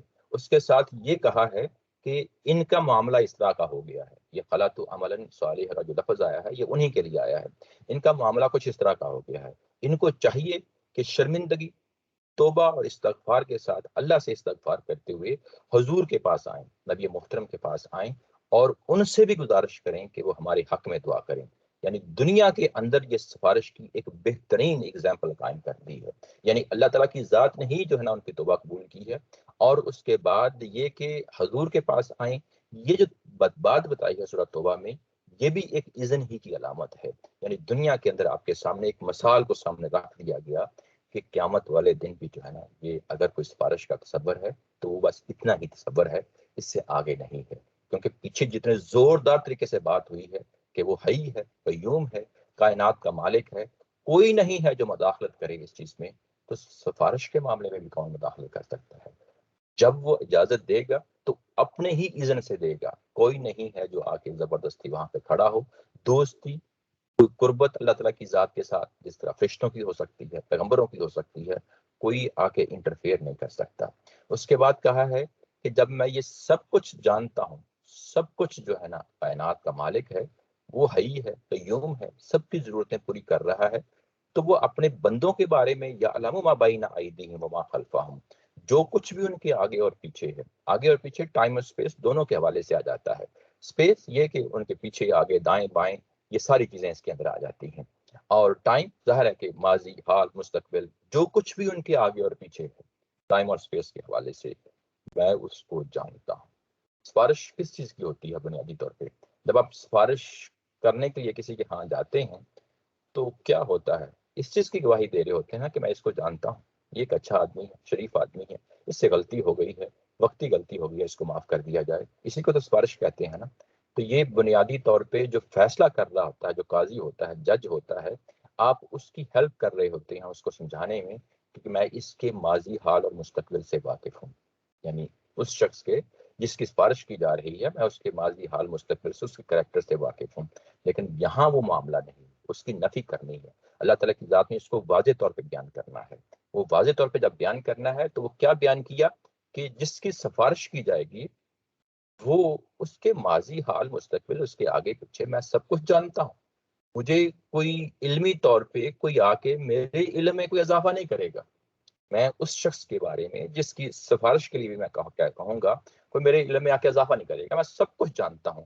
یعنی پھر اس سے ایک اور مفہوم نکلتا ہے، وہ یہ کہ یہ جو سفارش کی جائے گی یہ بنیادی طور پہ ایک آنر ہے اس شخص کے لیے بھی جس کو بلایا جائے گا، اور اس شخص کے لیے جس کے بہاف پہ بلایا جائے گا. دونوں طرف جو ہے ایک طرح کا آنر کا معاملہ ہے، عزت کا معاملہ ہے، عزت و تکریم کا معاملہ ہے. اللہ تعالیٰ کی ذات اس طرح کی صورتحال میں لوگوں کو نکالنا چاہتی ہے. یہاں پہ بھی گریس مارکس دینا چاہتی ہے تاکہ وہ لوگ جنت میں چلے جائیں. یہ اس کی عنایت ہے، یہ اس کی رحمت ہے. یہ وہ پہلو ہے جس کو یہاں پہ بیان کیا جا رہا ہے. لیکن جس کو بلایا جائے گا وہ تو اس کا علم نہیں رکھتا.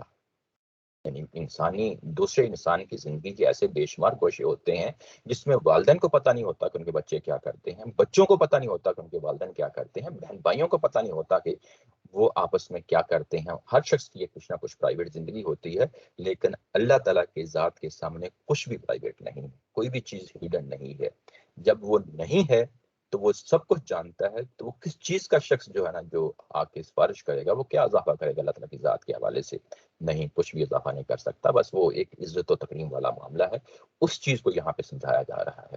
اس کے بعد یہ کہا کہ یہ تو میرا پہلو ہے، یعنی یہ کہ میرے علم کا جو معاملہ ہے میں جانتا ہوں جو کچھ بھی اس شخص کے حوالے سے جس کی سفارش کے لیے بلایا جائے گا میں سب کچھ جانتا ہوں.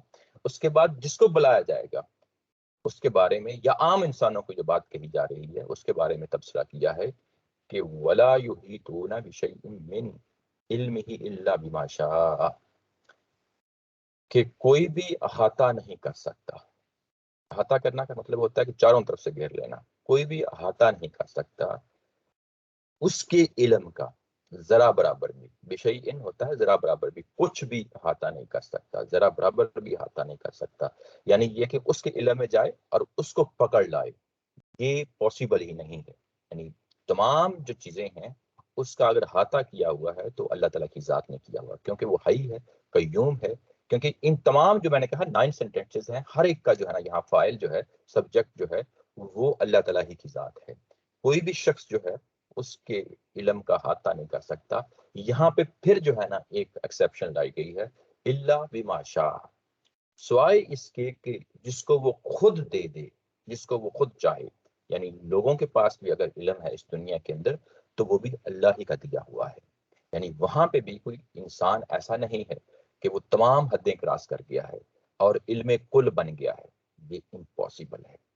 آج سائنس نے جتنی بھی ترقی کر لی ہے، ہم نے جو کچھ بھی جو ہے نا زمین و آسمان کو ایکسپلور کر لیا ہے، یعنی پوری جو دنیا کے اندر جو کچھ بھی پایا جاتا ہے ہم نے دیکھ لیا ہے، یہ بھی ایک ذرے کے برابر بھی نہیں۔ ولا یحیطون بشیء من علمہ الا بما شاء، یہ اسی اللہ کا دیا ہوا ہے، اسی اللہ کی دی ہوئی یہ عنایت ہے۔ یعنی یہاں پہ اگر آپ دیکھیں تو پھر وہی بات ہے کہ علم کل جو ہے، علیم جو ہستی ہے، وہ اللہ تعالیٰ کی ذات ہے۔ انسان پھر یہاں پہ یعنی مجبور ہے، اور اس کی دیکھنے، سوچنے، سمجھنے، علم حاصل کرنے کے ذرائع محدود ہیں۔ یہ انسانوں کی حدود ہیں، جبکہ اللہ کی حدود کیا ہے؟ یعلم ما بین ایدیہم وما خلفہم، اپنی مخلوق میں سے جو بھی ٹائم اینڈ سپیس کے حوالے سے جتنا بھی علم ہو سکتا ہے وہ ان تمام چیزوں کو جانتا ہے، جبکہ اس کے برخلاف لوگوں کا علم محدود ہے۔ وہ محدود اتنا ہی محدود ہے جتنا ظاہر ہے کہ اللہ تعالیٰ کی ذات کا دیا ہوا ہے، اس سے آگے وہ نہیں جا سکتے۔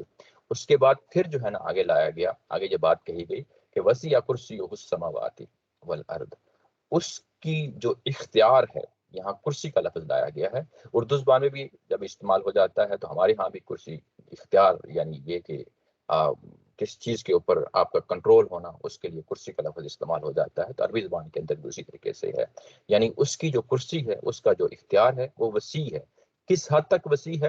اس کے لیے سماوات والارض لایا گیا ہے کہ یعنی پوری کی پوری کائنات کے اوپر جو ہے نا اس کی اختیار چل رہا ہے، اس کی بادشاہت چل رہی ہے، اس کا یعنی اقتدار چل رہا ہے، کوئی بھی اس کے اقتدار میں انٹرفیئر نہیں کر سکتا۔ یہ چیز یہاں پہ بیان کی گئی۔ یعنی پہلے اگر آپ دیکھیں تو جو لایا گیا تھا لہو ما فی السماوات وما فی الارض، وہ ملکیت کو ظاہر کر رہا ہے، اور وسیع کرسیہ السماوات والارض یہ اقتدار کو، اختیار کو یہ ظاہر کر رہا ہے۔ اس کے بعد یہ بات کہی گئی کہ ولا یعودہ حفظہما، تو جو بات یہاں پیچھے کہی گئی کہ اس کا اختیار، اس کا اقتدار، جب یہ چیزیں ذمہ داریاں ادا کر رہا ہوتا ہے، اللہ تعالیٰ کی ذات اس کو ادا کر رہی ہوتی ہے تو وہ تھکتی نہیں ہے۔ ولا یعودہ حفظہما، اس کی حفاظت، اس کائنات کی حفاظت، زمین و آسمان کی حفاظت، نگہبانی، نگرانی، یہ جو کچھ بھی وہ کر رہا ہے یہ اس پہ ذرا بھی گران نہیں گزرتی، باری نہیں گزرتی، تھکاڑ نہیں دیتی اس کو، اس کے لیے تھکا دینے والا عمل نہیں ہوتا۔ وہو العلی العظیم، وہ کیوں ہو؟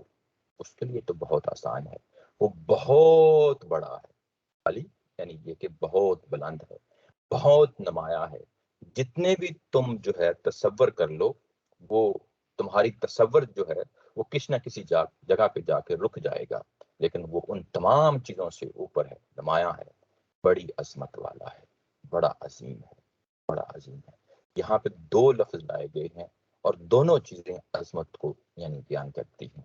جب اس طریقے سے اللہ تعالیٰ کی صفات آتی ہے، بعض اوقات ایک ہی لفظ آتا ہے، بعض کا دو آتے ہیں، بعض کا تین آتے ہیں، تو وہ زبان و بیان کی جو محدود ہو جانا ہے، اس کی یعنی ایک حد ہے، باؤنڈری ہوتی ہے زبان کی، اس کے آگے نہیں جاتی، تو پھر دو تین لفظوں کا سہارا لیا جاتا ہے۔ یعنی یہاں پہ علی کا لفظ بھی استعمال کیا گیا اور عظیم کا لفظ بھی استعمال کیا گیا ہے، یعنی تمہارے تصورات سے بڑھ کے ہے۔ یہاں پہ ایک چیز پیدا ہوتی ہے، کیا ہم جو ہے یعنی اپنے فلسفہ سے، اپنے سائنس سے اللہ تعالیٰ کی ذات کا کوئی احاطہ کر سکتے ہیں؟ Impossible, impossible. یہ کہ جو کچھ اس نے ہمیں دیا ہے قرآن مجید کے اندر، جن صفات کو بیان کیا ہے، ہم انہی صفات کو سمجھیں گے، اس کے آگے نہیں بڑھیں گے۔ آگے بڑھیں گے تو فلسفے کی بھول بھلیاں جو ہے اس میں پڑ جائیں گے، وہ بھی ہمارے لیے بہت پرابلمس جو ہے نا کریٹ کر دیں گی۔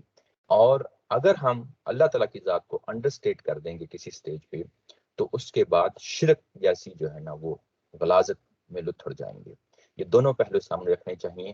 جب بھی اللہ تعالیٰ کی ذات کے حوالے سے بات ہو تو اپنے آپ کو محدود رکھیں انہی صفات تک، یہ ہماری مجبوری ہے۔ جو صفات ہمیں دی گئی ہیں، بتا دی گئی ہیں، ان تک محدود رکھیں۔ اس سے آگے جو ہے نا تصور جو بھی قائم کریں، جو فلسفے کی صورت میں ہو، سائنس کی صورت میں ہو، کہیں پہ بھی قدغن لگانے کی جو ہے نا آپ بات کریں تو قدغن نہ لگائیں، کوئی بھی کنڈیشن نہ لگائیں، کوئی بھی سٹیٹمنٹ اوپن نہ رہنے دیں۔ اس کی وجہ یہ ہے کہ پھر اس کے بعد یعنی جہاں سے قدم ڈگمگا جائیں گے تو بہت ساری مسائل کا شکار ہو جائیں گے۔ اس میں ظاہر ہے ہمارے ماضی میں جو ہمارا علم کلام رہا ہے اس میں بھی بہت سارے پرابلمز آ چکے ہیں۔ ہمارے ہاں صوفیہ کا جو نقطہ نظر رہا ہے، یعنی مین اسٹریم، اس کے اندر بھی بہت سارے پرابلمز رہے ہیں. اس کی وجہ یہی ہے کہ اللہ تعالیٰ کی ذات کو انسانوں نے اس کو کسی کنڈیشن کے ساتھ سمجھنے کی کوشش کی ہے. نہیں، ہم کوئی بھی قدغن نہیں لگائیں گے. جس طریقے سے بیان ہوا ہے اسی طریقے سے ہم اللہ کی صفات کو سمجھنے کی کوشش کریں گے، نہ اس کو کم کریں گے نہ اس کو زیادہ کریں گے. یہاں پہ یہ چیزیں آپ کے سامنے آ گئیں. جیسا کہ میں نے کہا 9 اسٹیٹمنٹس ہیں. میں آپ کے سامنے ایک خاص اس کا پہلو ہے وہ لانا چاہتا ہوں. وہ کیا ہے؟ میں ابھی ایک سیکنڈ میں آپ لوگوں کو شیئر کرتا ہوں.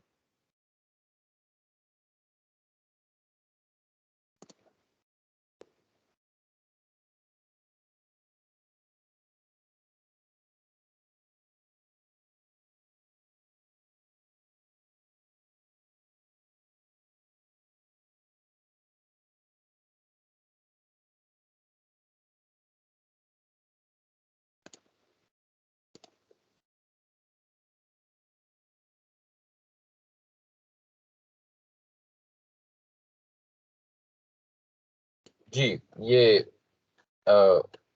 آپ کے سامنے یہ ہے آیت الکرسی. اگر آپ دیکھیں تو اس کے اندر ڈفرینٹ کلرز کے ساتھ جو ہے میں نے اس کو کیا ہوا ہے. یہ 9 اسٹیٹمنٹس ہیں، 9 سینٹینسز ہیں. جیسا کہ میں نے پہلے بتایا، یہ اسٹیٹمنٹس اس طرح کی سچویشن پہلے بھی ہم دیکھ چکے ہیں. ایک جگہ میں بتاتا ہوں وہ کون سی جگہ ہے، جس کو ہم پیلنڈروم کہتے ہیں. پیلنڈروم کیا ہوتا ہے؟ جس طرح میڈم ایک ورڈ ہے، تو میڈم اگر آپ دیکھیں تو ایم سٹارٹ میں بھی ہوتا ہے اور ایم اینڈ پہ بھی ہوتا ہے.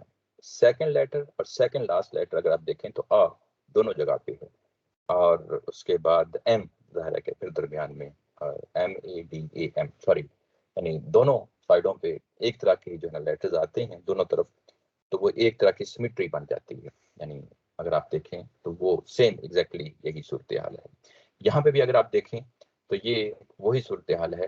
جو پہلا جملہ ہے اللہ لا الہ الا هو الحی القیوم، اور آخری جملہ دیکھیں تو وہ ایک ہی چیز کو بیان کر رہے ہیں، اللہ کی صفات کو بیان کر رہے ہیں. وہاں پہ الحی اور قیوم ہے، اور یہاں پہ علی اور عظیم ہے. یعنی دونوں کو اگر آپ دیکھیں تو یہ اللہ کی صفات کو نمایاں کر رہے ہیں. دوسرا جو جملہ آیا تھا لا تأخذہ سنۃ ولا نوم، اس کو نہ ہی کوئی اونگ پکڑتی ہے نہ ہی نیند اس کو پکڑتی ہے. اور سیکنڈ لاسٹ اگر آپ دیکھیں تو ولا یعودہ حفظہما، دونوں پہلوؤں سے ہے.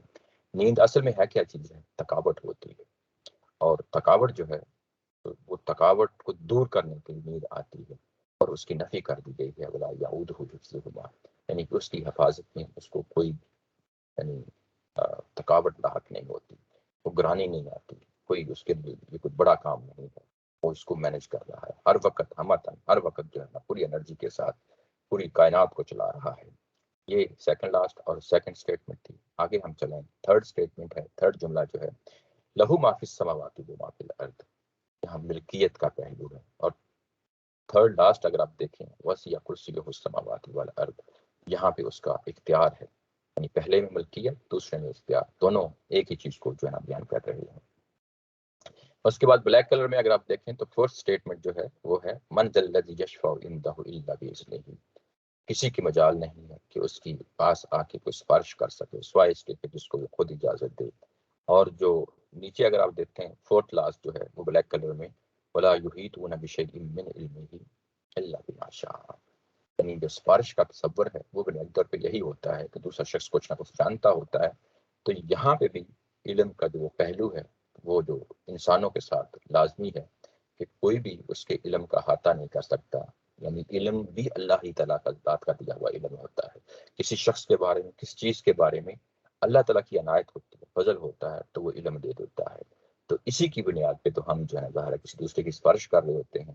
تو اللہ تعالیٰ کے ہاں ظاہر ہے کہ علم کل ہے وہ، اور سفارش کے حوالے سے بھی کوئی سفارش کی ضرورت نہیں ہے. اس کو سفارش کی ضرورت تب ہوتی ہے جب اس کو علم نہ ہو. تو جب علم ہے تو یہ سفارش کی پوری نفی ہو گئی. لیکن اگر کوئی ہے تو وہ صرف اس بنیاد پہ ہے کہ جس کی وہ خود اجازت دے، دینے والا بھی خود ہے، اور جس کو بلایا جائے گا سفارش کے لیے اس کو بھی وہ اجازت دے گا، اور جس کے لیے سفارش کی جائے گی اس کے لیے بھی وہ اجازت دے گا. اس کی اجازت پہ منحصر ہے، یہاں کوئی علم کا اضافہ نہیں ہو رہا. ولا یحیطون بشیء من علمہ الا بما شاء. اس کے بعد درمیان میں پھر ایک اسٹیٹمنٹ ہے یعلم ما بین ایدیہم وما خلفہم، یہ وہ چیز ہے، یہ وہ کور ہے جو سب کچھ وہ جانتا ہے، یہ کلیتاً سفارش کی اس کی نفی کر دیتا ہے۔ جب یہ نفی کر دیتا ہے تو یہ آگے چل کے جب ریلیٹ ہوتی ہے تو یہ بنیادی طور پہ جو پچھلی آیت تھی وہ کیا تھی؟ یہی تھی کہ من قبل ان یاتی یوم لا بیع فیہ ولا خلۃ ولا شفاء، یعنی اسی سفارش کی نفی کی گئی ہے جس میں یہ ساری چیز بیان کی گئی ہے۔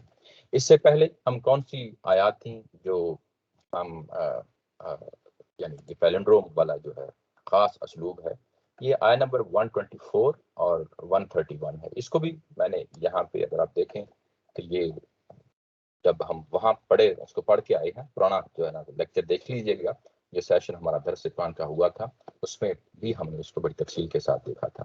تو یہ آیت نمبر 124 سے 131 تک جو ہے نا یہاں یہ دوسری ایگزامپل ہے جو ابھی سورہ بقرہ کے اندر اس خاص اسلوب میں آئی ہے۔ آگے بڑھتے ہیں۔ آگے یہ کہ اس کے بعد اگر آپ دیکھیں تو نیا پیراگراف شروع ہو رہا ہے، اور نیا پیراگراف شروع ہونے سے پہلے پھر اس کو ایک کنیکٹر میں رکھا ہے، یہ جو رویہ چاہیں اختیار کریں، یعنی یہ جو رویہ چاہیں اختیار کریں، کون سا رویہ چاہیں، یہ بڑی امپورٹنٹ چیز ہے۔ اور پہلے میں اس کو پڑھ لیتا ہوں، پھر پچھلی بات کے ساتھ ریلیٹ کر لیتا ہوں تاکہ نظم جو ہے وہ سامنے رہے۔ لا اکراہ فی الدین، دین کے معاملے میں کوئی جبر نہیں ہے۔ کوئی اکراہ کا مطلب ہوتا ہے کسی چیز کو مجبور کر دینا، دین کے معاملے میں یعنی مذہب کے معاملے میں کوئی مجبوری نہیں ہے۔ اور وہ کس پہلو سے ہے وہ بتایا، قد تبین الرشد من الغی، اس پہلو سے ہدایت اس قرآن کے بعد اب گمراہی سے الگ ہو چکی، یعنی الرشد کیا ہے؟ ہدایت ہے۔ ہدایت کیا ہے؟ قرآن مجید کی صورت میں اس رسول اور نبی کی صورت میں اب آ چکی، واضح کر دی گئی۔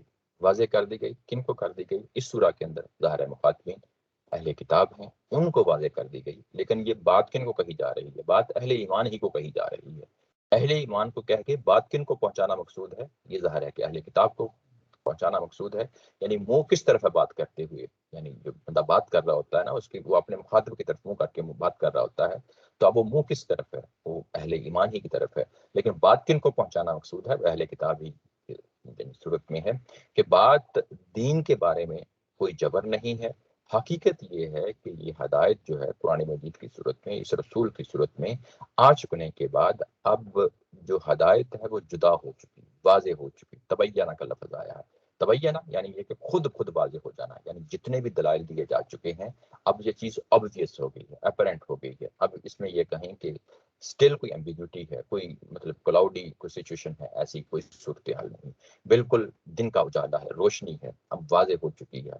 ہدایت گمراہی سے جدا ہو چکی ہے، یعنی اس رسول نے اس قرآن مجید کی صورت میں تمہارے سامنے رکھ کے ساری چیز واضح کر دی ہے۔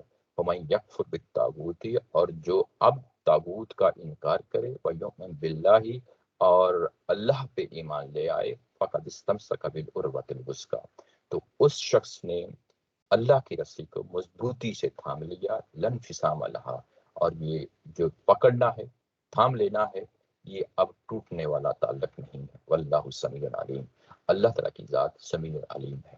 اب یہاں پہ بندہ یہ سوچتا ہے کہ پیچھے آیت الکرسی آئی تھی، وہ تو ساری کی ساری اگر آپ دیکھیں تو کور اس کے اندر میسج جو ہے وہ شفاعت کی نفی ہے، سفارش کی نفی ہے، لیکن اس کے ساتھ پھر آگے ایک اور مضمون آ گیا ہے، تو ان دونوں کو آپس میں کیا ریلیٹ کریں؟ یہ بالکل ایک نارمل سی روٹین سی بات ہوتی ہے، پیراگرافس کی صورت میں چیزیں آگے بڑھ رہی ہوتی ہیں۔ یہاں پہ اگر آپ دیکھیں تو یہ کس سے چیز جا کر ریلیٹ ہوتی ہے؟ درمیان میں چیز آئی تھی جس کو ہم نے ابھی انفاق فی سبیل اللہ کی بات کی، وہاں سے آخرت کا تصور پیدا ہوا، آخرت میں سفارش اور شفاعت کا تصور پیدا ہوا۔ اب وہ مضمون اس کی طرف منتقل ہو گیا تھا۔ آگے جو آیا ہے 255 کافی بڑی آیا ہے قرآن مجید کی، جب اس کی طرف منتقل ہوا ہے تو یہ ظاہر ہے پھر اس کی پوری اس کو واضح کرنا تھا۔ جب وہ واضح کرنا تھا تو یہ مضمون جو اس کے بعد والا ہے وہ کس سے جا کے جو ہے نا پھر وہ ریلیٹ ہوتا ہے؟ وہ جو ریلیٹ ہوتا ہے وہ یہ والی بات جو ہے جو پیچھے بات بیان ہوئی تھی کہ یہ وہ لوگ ہیں جو قتال کرتے رہے ہیں، آپس میں خون خرابہ کرتے رہے ہیں مذہب کے نام پہ، ایک دوسرے پہ امپوز کرتے رہے ہیں، دوسروں کو مجبور کرتے رہے ہیں تاکہ وہ لوگ دوسرے لوگ جو ہیں ان کے مذہب کو قبول کر لیں۔ یعنی دو اگر مذاہب کے درمیان لڑائیاں ہوتی ہیں، یعنی ایک ہی معاشرے کے اندر دو فریق، دو گروپس ہیں، دو گروہ ہیں، تو فرقہ واریت کی اگر انتہا یہاں تک پہنچ جاتی ہے کہ ایک دوسرے کے گلے کاٹنے شروع کر دیے جائے، خون خرابہ کرنا شروع کر دیا جائے، یہ کیا نوعیت ہوتی ہے؟ یہ نوعیت یہی ہوتی ہے کہ دوسروں کے اوپر مذہب کو امپوز کیا جا رہا ہے۔ لیکن اللہ تعالیٰ کی ذات یہ کہتی ہے کہ میں اس طرح کے معاملات میں انٹرفیئر نہیں کرتی، لوگوں کو آزادی ہے، میری سنت ہے، میرا طریقہ یہی ہے کہ میں لوگوں کے درمیان انٹرفیئر نہیں کرتا۔ وہ جو کرنا چاہتے ہیں ان کو میں کھل کھیل کا پورا جو ہے نا موقع مہیا کرتی ہوں۔ میں کبھی بھی انٹرفیئر نہیں کرتی، خواہ وہ میرے چہیتے ہی لوگ کیوں نہ ہوں، چہیتے یعنی یہ کہ بنی اسرائیل کیوں نہ ہوں، بنی اسماعیل ہی کیوں نہ ہوں، یعنی یا کوئی اور کیوں نہ ہو۔ تو یہ جو قومیں ہوتی ہیں جو مذہب کے جو علمبردار ہوتی ہیں، اگر وہ لڑنے پہ آ جاتی ہیں اور وہ غلط کاموں پہ لڑنے پہ آ جاتی ہیں تو میں اس کو بھی روکتا نہیں ہوں، میں کسی کو مجبور نہیں کرتا، اس وقت بھی انسانوں کو کھلی اجازت دیتا ہوں۔ اب یہ کہ یہ بات کرنے کے بعد بات کو دوسرا پہلو ہے وہ لے لیا گیا تھا، وہ انفاق فی سبیل اللہ کا لے لیا گیا تھا۔ اب جو بات پیچھے سے چلی آ رہی تھی اس بات کو یہاں پہ آ کے یہ کہا کہ یہ جو رویہ جو چاہیں اختیار کریں، کس معاملے میں اگر یہ لڑنا چاہتے ہیں، منافقت پھیلانا چاہتے ہیں، مذہب کے معاملے میں دوسروں کو مجبور کرنا چاہتے ہیں تو ضرور کریں، آگے بڑھیں، میں اس میں بھی کوئی ظاہر ہے کہ انٹرفیئر نہیں کرتا۔ لیکن جو اسلام کا نقطہ نظر ہے وہ واضح رہنا چاہیے۔ اسلام کا نقطہ نظر یہ ہے کہ تمہارا نقطہ نظر کیا ہونا چاہیے، یعنی جس پہ بنی اسماعیل کو کھڑا کیا جا رہا ہے، یہاں یہ بتایا جا رہا ہے کہ وہ رویہ جو انہوں نے اختیار کیا وہ انتہائی غلط ہے، انتہائی مطلب خطرناک ہے، لیکن تمہیں کیا کرنا ہے؟ دین کے معاملے میں کوئی جبر نہیں رکھا، دین کے معاملے میں کوئی جبر نہیں رکھا، تم اس کی بنیاد پہ گلے نہ کاٹنا، تم اس کی بنیاد پہ خون خرابہ نہ کرنا۔ اللہ تعالیٰ کی ذات نے دین جو ہے وہ علم کی صورت میں، قرآن مجید کی صورت میں اور عمل کی صورت میں، جو سنت کی صورت میں تمہیں دیا جا رہا ہے، وہ واضح طور پہ واضح کر دیا گیا ہے، واضح کر دیا گیا ہے۔ اب لوگوں کے اوپر ہے کہ وہ آئیں اور اس دین کو اختیار کریں۔ ان کے لیے اتمام حجت کی حد تک جو ہے نا ہم چیزیں واضح کر چکے ہیں، یعنی فقہ مخالف کون ہے؟ ظاہر یہاں اہل کتاب ہے۔ اتمام حجت کی حد تک جو ہے پیچھے ہم جو چیزیں بیان کرنی تھی، ان کے ماضی کو بھی سامنے رکھ دیا گیا، ان کے موجودہ رویوں کو بھی سامنے رکھ دیا گیا، ان کے سامنے اصل جو دعوت موسیٰ علیہ السلام کی تھی، عیسیٰ علیہ السلام کی تھی، وہ بھی سامنے رکھ دی گئی۔ ان کے سامنے چیزیں اب واضح طور پہ سامنے آ چکی ہیں، تو اب دین کے معاملے میں تمہیں کوئی جبر نہیں کرنا، تمہیں جبر نہیں کرنا۔ حقیقت یہ ہے کہ اب قرآن کی صورت میں جو گمراہی تھی جو انہوں نے اختیار کی ہوئی ہے اس کو جدا کر کے واضح طور پہ بتا دیا گیا ہے کہ ہدایت کس چیز کا نام ہے۔ اب ہدایت کس چیز کا نام ہے؟ جو اس ہدایت سے جڑنے والے ہیں وہ اصل میں کیا ہے؟ وہ شیطان کا انکار کر رہے ہیں۔ دوسری طرف کیا ہے؟ وہ شیطان کے پیروکار ہیں۔ شیطان تو یہی چاہتا ہے کہ دنیا کے اندر خون خرابہ ہو، دنیا میں توحید کا نام لینے والا کوئی نہ ہو، دنیا کے اندر فحاشی اور عریانی پھیلے، دنیا کے اندر عدل نہ ہو، انصاف نہ ہو، یہی تو شیطان چاہتا ہے۔ اور جو لوگ انصاف پہ کھڑے ہوتے ہیں، جو لوگ ایمان پہ کھڑے ہوتے ہیں، جو لوگ عدل پہ کھڑے ہوتے ہیں، وہ پھر شیطانی قوتوں کا جو ہے وہ مخالفت کرتے ہیں، اس کی جو ہے نا انکار کر دیتے ہیں۔ طاغوت جو ہے یہ شیطان ہی کے لیے لفظ آتا ہے۔ طاغوت یعنی یہ کہ اس کا لفظی مطلب ہے طغیانی والا، جو اردو زبان میں ہم جانتے ہیں، سرکشی۔ جب ایک دریا جو ہے وہ اپنی حدیں کراس کر جاتا ہے تو ہم کہتے ہیں کہ دریا میں طغیانی آ گئی ہے۔ تو یہ انسانی رویوں کے اندر بھی طغیانی ہوتی ہے، یعنی جو اپنی حدوں کو کراس کر جاتے ہیں، اپنی لیمٹس کو کراس کر جاتے ہیں۔ تو شیطان اس کا ایک سمبل ہے۔ ابلیس ظاہر ہے کہ ڈے ون میں اللہ تعالیٰ کی ذات کے جو ہے نا وہ بغاوت کر گیا تھا، اس کی سرکشی، اس کی تکبر، اس کی جو یہ پہلو ہیں انسان سے حسد، یہ وہ چاہتا ہے کہ انسانوں کے اندر یہ خون خرابہ ہو، انسان مذہب کے نام پہ لڑیں۔ جب وہ چاہتا ہے تو جو اس کا انکار کرتا ہے شیطانی حرکتوں کا، شیطانی رویوں کا، اور اس کے بعد اللہ کے دین پہ کھڑا ہو جاتا ہے یؤمن باللہ، اور اللہ پہ ایمان لے آتا ہے، یعنی جیسا کہ واضح کر دیا گیا ہے کہ ہدایت واضح ہو چکی، اب اس واضح ہدایت پہ کھڑا ہو جاتا ہے، اس کے لیے کہا گیا ہے فقد استمسک بالعروۃ الوثقی، تو اس نے اس قرآن کو مضبوط رسی سمجھا ہے۔ اس کا یعنی عروہ، یعنی یہ کہا گیا کہ اس نے رسی کو پکڑ لیا، اور ظاہر ہے کہ اس کا یعنی یہ کہ مضبوط چیز ہے، اس کو پکڑ لیا ہے، اس کو استمسکا یعنی اس کو ہاتھ سے پکڑ لیا ہے۔ اب وہ اس کو ہاتھ سے پکڑ لیا ہے تو یہ کیا مطلب ہے ہاتھ سے پکڑ لیا؟ یعنی یہ کہ اس شخص نے قرآن کی لائی ہوئی ہدایت کو میزان سمجھ لیا ہے، میزان کرائٹیریا سمجھ لیا ہے، اس کو کسوٹی سمجھ لیا ہے۔ اب قرآن ہی کے اوپر وہ جو ہے فیصلہ کر رہا ہے۔ قرآن جس کو حق کہتا ہے، سچ کہتا ہے، اس کو قبول کرنے کے لیے تیار ہے۔ قرآن جس سے منع کرتا ہے، اس چیز سے منع کرنے کے لیے، رکنے کے لیے تیار ہے۔ اس سنت پہ عمل پیرا ہو گیا ہے جو پیغمبر کی لائی ہوئی سنت ہے۔ تو جب اس چیز پہ عمل پیرا ہو گیا ہے، قرآن کو ہی کرائٹیرین، میزان اور فرقان سمجھ رہا ہے، تو اس شخص نے گویا کہ اس مضبوط تعلق کو قائم کر لیا ہے۔ یہ تعلق اب ٹوٹنے والا نہیں ہے۔ واللہ سمیع علیم، اور اللہ تعالیٰ کی ذات جو ہے وہ سمیع ہے اور علیم ہے۔ یعنی یہ کہ وہ لوگ جو اس راستے پہ آ گئے ہیں، ان کی باتوں کو بھی سنتا ہے اور ان کے معاملات کا بھی اسے پورا علم ہوتا ہے۔ جب وہ جانتا ہے، جب وہ سمیع ہے، علیم ہے، تو ان کا آگے بڑھ کے ہاتھ بھی تھام لیتا ہے، کیونکہ انہوں نے جو ایمان والے لوگ ہیں وہ انہوں نے یہ کر دیا ہے آگے بڑھ کے کہ اس مضبوط سہارے کو پکڑ لیا ہے، تو پھر ظاہر ہے کہ اللہ تعالیٰ کی ذات ہی پیچھے نہیں ہٹتی، وہ بھی آگے بڑھ کے اپنی عنایت اور فضل کا معاملہ کرتی ہے۔ اس سے ملتی جلتی اگلی سورہ جو اسی کی جو ہے جوڑا سورہ ہے، وہاں پہ اسی بات کو بیان کیا گیا ہے، وَاعْتَصِمُوا بِحَبْلِ اللَّهِ جَمِيعًا وَلَا تَفَرَّقُوا، کہ اللہ کی رسی کو مضبوطی سے پکڑے رکھیں۔ اللہ کی رسی یعنی کون سی رسی؟ یعنی یہی قرآن مجید ہے۔ اس کو مضبوطی سے پکڑے رکھیں اور آپس میں بٹ نہ جانا، فرقے نہ بن جانا۔ جس طریقے سے پچھلے لوگ جیسے عیسائی اور یہودی بنی اسرائیل سے تھے، فرقوں میں بٹ گئے، تم بھی اس طریقے سے فرقوں میں بٹنا چاہنا، بلکہ اصل جو سورس ہے، یعنی فرقے تب پیدا ہوتے ہیں جب نقطہ نظر ہوں، نقطہ نظر کے بعد جو ہے نا لوگ اسی کو، اس نقطہ نظر کو حق و باطل کا معیار سمجھ لیں، پھر جو ہے نا پرابلم کریٹ ہونے جاتا ہے۔ جب تک نقطہ نظر رہتا ہے تب تک تو کوئی ایشو نہیں ہوتا، لیکن جب ایک نقطہ نظر آگے بڑھ کے ایک عصبیت پیدا کر لیتا ہے، اپنے اندر ایک طرح کا جو ہے نا وہ یعنی اپنی ہی بات کو حرف آخر سمجھنا شروع کر دیتا ہے، تو پھر اس کے بعد پرابلم شروع ہو جاتا ہے، پھر فرقے بن جاتے ہیں۔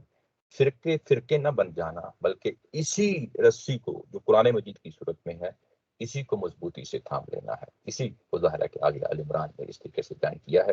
اس کے بعد کیا ہے کہ اللہ ولی الذین آمنوا، جو یہ لوگ ہیں جن کا ابھی ذکر کیا ہے، جو اللہ کی رسی کو مضبوطی سے پکڑ لیتے ہیں، وہ کون لوگ ہیں؟ یعنی ان کے لیے وہ اللہ کے دوست ہیں، اللہ کے جو ہے نا، یعنی اللہ بھی ان لوگوں کو جو ہے مددگار بن جاتا ہے۔ ولی کا مطلب ہوتا ہے مددگار، یعنی جو آگے بڑھ کے دوسرے کی مدد کرے۔ یہاں پہ ظاہر ہے وہ مدد کس حوالے سے ہے کہ ظاہر ہے کہ انہوں نے اللہ کی کتاب کو پکڑ لیا ہے، اللہ کے رسول کی سنت کو پکڑ لیا ہے، تو اللہ بھی آگے بڑھ کے جو ہے نا ان کی مدد کرتا ہے۔ وہ کیسے مدد کرتا ہے؟ یخرجہم من الظلمات الی النور، وہ ان کو اندھیروں سے نکال کے روشنیوں کی طرف لے آتا ہے، ان کو اندھیروں سے نکال کے روشنی کی طرف لے آتا ہے۔ النور یہاں پہ سنگولر ہے، ظلمات یہاں پہ پلورل میں آیا ہے، اندھیرے یعنی ایک سے زیادہ اندھیرے۔ نور یعنی یہ کہ نور کا ایک ہی منبع ہوتا ہے، ایک ہی مصدر ہوتا ہے، ایک ہی ماخذ ہوتا ہے، ایک ہی سورس ہوتا ہے۔ یعنی یہ کہ انسانی جو فطرت ہے وہ بھی اللہ تعالیٰ کی ذات کی دی ہوئی فطرت ہے۔ انسان عقل و فطرت کی بنیاد پہ جب چل رہا ہوتا ہے تو تسلیم الفطرت ہوتا ہے۔ جب اس کے بعد نبوت اور وحی اس کے سامنے آ جاتی ہے تو اس کے سامنے بھی سرنڈر کرتا ہے۔ دونوں چیزوں کا، خواہ وہ عقل و فطرت ہی کیوں نہ ہو یا جو وحی آ جاتی ہے، ان دونوں کا منبع، ان دونوں کا مصدر اور دونوں کا سورس جو ہے وہ ایک ہی ذات ہے، اللہ تعالیٰ کی ذات ہے۔ اس کے لیے نور کا جو ہے نا یہ بات کہی گئی۔ اس کو دوسری جگہ پہ نور علی نور جو ہے لفظ استعمال کیا گیا ہے، یعنی ایک وہ نور ہوتا ہے جو انسان کی فطرت میں ہے، اس کے اوپر یہ وحی کی صورت میں دوسرا نور آ جاتا ہے، تو وہ ایک ہی چیز ہوتی ہے۔ اور ظلمات یعنی بے شمار اندھیرے ہیں، یعنی اس کے اندر کنٹراڈکشنز ہیں۔ وہ کبھی جو ہے نا ایک تعصب کی صورت میں آئے گا، کبھی وہ مذہب مخالفت میں آئے گا، کبھی وہ یعنی انسانوں کے اندر ریسزم کے جو ہے تصورات سے آئے گا۔ اس کے کئی ایک پہلو ہو سکتے ہیں، یعنی جو برائی کرنے کے ہیں، فحاشی بھی ہو سکتی ہے، وہ ظلم و عدوان بھی ہو سکتا ہے۔ تو یعنی یہ تمام پہلو ہیں جو ظاہر ہے اس اہل کتاب کے ساتھ جو کچھ ہم پیچھے پڑھ رہے ہیں، ظلمات کے اندر وہ لوگ گھرے ہوئے ہیں۔ تو ان ظلمات میں سے جو ہے نا یہ لوگ ان کو نکال کے اللہ تعالیٰ کی ذات لے آئی ہے، ان کو لے آئی ہے۔ تو یہ جو قرآن مجید کا جو اللہ کی سنت ہے، جس کو ہم ہدایت و ضلالت کا قانون کہتے ہیں، اس کی یہ ایک پیک ہے سورہ بقرہ کے اندر، یعنی اللہ تعالیٰ کی ذات کیسے آگے بڑھ کے لوگوں کے ہاتھ پکڑ لیتی ہے، یہ انہی کے پکڑتے ہے جو واقعتاً جو ہے نا خود نکلے ہیں، یعنی اس کام کے لیے کہ ہم نے اللہ کو پہچان لیا، اللہ کی وحی کو پہچان لیا، اللہ کے رسول کو پہچان لیا، یہ ہدایت پہ آنا چاہتے ہیں۔ ہدایت پہ آنا چاہتے ہیں تو اللہ تعالیٰ کی ذات آگے بڑھ کے، آگے لب کے ان کو جو ہے سہارا دیتی ہے۔ یہ ہدایت و ضلالت کا قانون ہے۔ ضلالت یہ ہوتی ہے کہ ایک شخص نے فیصلہ کر لیا ہے، اپنی فطرت کو مسخ کر لیا ہے، اللہ کی بتائے ہوئے جو راستے ہیں ان سے منہ موڑ لیا ہے، وہی سے منہ موڑ لیا ہے، دشمنی اور اناد پہ کھڑا ہو گیا ہے، تو یہ ضلالت ہوتی ہے، یہ گمراہی ہوتی ہے۔ اب ان کے بارے میں کہا کہ والذین کفروا، جو انہوں نے کفر کیا ہے، اولیاءہم الطاغوت، ان کا جو ہے وہ طاغوت جو ہیں وہ ان کے ظاہر ولی ہوتے ہیں، یعنی وہ مددگار جو اس کے ہوتے ہیں شیاطین ہوتے ہیں۔ طاغوت جو پیچھے آ گیا ہے، فمن یکفر بالطاغوت، جو آیا نمبر 256 میں آیا تھا وہی ہے۔ تو وہ جو طاغوت ہوتا ہے، شیطان ہوتا ہے، یا شیطانی رویے جو ہوتے ہیں، وہ آگے بڑھ کے جو ہے ان کی حفاظت کرتے ہیں، یعنی وہ اس کو پھر گھیر لیتے ہیں۔ ایک دفعہ اگر انسان یہ فیصلہ کر لے کہ میں نے فحاشی میں زندگی گزارنی ہے، زنا میں زندگی گزارنی ہے، قتل و غارت میں زندگی گزارنی ہے، دھوکہ فراڈ میں جو ہے زندگی گزارنی ہے، تو پھر اس کو بے شمار جو ہے ذرائع مل جاتے ہیں، بے شمار ماحول جو ہے طریقے مل جاتے ہیں۔ ایک دفعہ انسان کے اندر یہ چیز پیدا ہو جائے، اس کے بعد ماحول بھی اس کا جو ہے نا ساتھ دینا شروع کر دیتا ہے، تو پھر ظاہر ہے یہ تمام طاغوتی قوتیں، تمام شیطانی قوتیں اس کا ساتھ دے رہی ہوتی ہیں۔ وہ کیا کرتی ہیں؟ یخرجونہم من النور الی الظلمات، وہ پھر نور سے نکال کے ان کو ظلمات تک لے جاتی ہیں، نور سے نکال کر اندھیروں کی طرف لے جاتی ہیں۔ اولئک اصحاب النار، یہ وہ لوگ ہیں جو حقیقتاً دوزخ میں جانے والے ہیں۔ دیکھیں قرآن مجید نے کس طریقے سے جو ہے نا فیصلہ کرتا ہے ان چیزوں کے بارے میں، یعنی چیزوں کو کلیئرٹی پہ رکھتا ہے۔ ایسے نہیں ہر شخص کے بارے ہم کہہ دیں کہ یہ دوزخ میں چلا جائے گا۔ ہم فیہا خالدون، اور اس کے بعد وہ ہمیشہ ہمیشہ اس دوزخ میں رہیں گے۔ یہ جیسا کہ میں نے کہا کہ بتایا آپ لوگوں کو کہ یہ جو آیا ہے یہ ہدایت و ضلالت کے حوالے سے بڑی اہم جو ہے نا وہ آیا ہے، کہ اللہ تعالیٰ کی ذات کیسے آگے بڑھ کے لپک کے جو ہے ساتھ دیتی ہے۔ یہ جو ابھی بات کی ہے کہ اللہ تعالیٰ کی ذات نے کوئی جبر نہیں رکھا لوگوں کے درمیان، ہدایت کو گمراہی سے بالکل علیحدہ علیحدہ کر دیا ہے۔ اب لوگوں پہ ہے کہ جس طریقے سے وہ خون خرابہ کر رہے تھے وہاں بھی کوئی انٹرفیئر نہیں کیا، جبکہ یہ اب ہدایت آ گئی ہے تو اب یہاں پہ بھی لوگوں کو مجبور نہیں کیا جائے گا۔ یہی وے آف لائف، یہی پیٹرن، یہی تھنکنگ انسان کی ہونی چاہیے۔ جو اسلام پہ چلنا چاہتا ہے وہ کبھی بھی اپنے مذہب کو دوسروں پہ امپوز نہیں کرے گا۔ یہ بات ہے کہ یہاں پہ بتائی جا رہی ہے۔ اور اس کے بعد جو شخص خود اس پہ کھڑا ہو گیا ہے، اس دعوت پہ کھڑا ہو گیا ہے، جب وہ آ گیا ہے، اس رشد پہ آ گیا ہے، تو اس کے بعد اس نے ایک مضبوط سہارا پکڑ لیا ہے۔ کیسے سہارا پکڑ لیا؟ اب اس کے بعد اللہ اس کو ہر طرح کے اندھیروں سے بچا کے رکھے گا، اس کو ہمیشہ روشنی کی طرف لے کے آئے گا۔ اس کے برعکس جو دوسرے لوگ ہیں ان کے معاملہ یہ ہے کہ وہ ہمیشہ ظاہر ہے کہ اس طریقے سے وہ ٹمکٹویاں اندھیروں میں باتیں رہیں گی۔ اس کے بعد 3 واقعات ہیں، میں ذرا اس کا انٹروڈکشن دے دوں، اس کے بعد ہم سیشن ختم کر دیتے ہیں۔ آگے 3 واقعات قرآن مجید نے بیان کیے ہیں، یعنی کس سلسلے میں بیان کیے ہیں؟ یہ کہ جو ابھی بات کی ہے آیت نمبر 257 میں پورا پیراگراف ہے، اس کے اندر جو بات کی ہے یہ اصولی بات کی تھی۔ اب اس کی مثالیں جو ہے نا 3 دی ہیں۔ مثالیں کس طریقے سے 3 دی ہیں؟ ایک مثال جو ہے وہ جو آخری بات ہے کہ طاغوت کیسے جو ہے نا لوگوں کو روشنی سے اندھیروں کی طرف لے کے جاتا ہے، طاغوت لے کے جاتا ہے، اس کی جو ہے نا ایک مثال دی ہے۔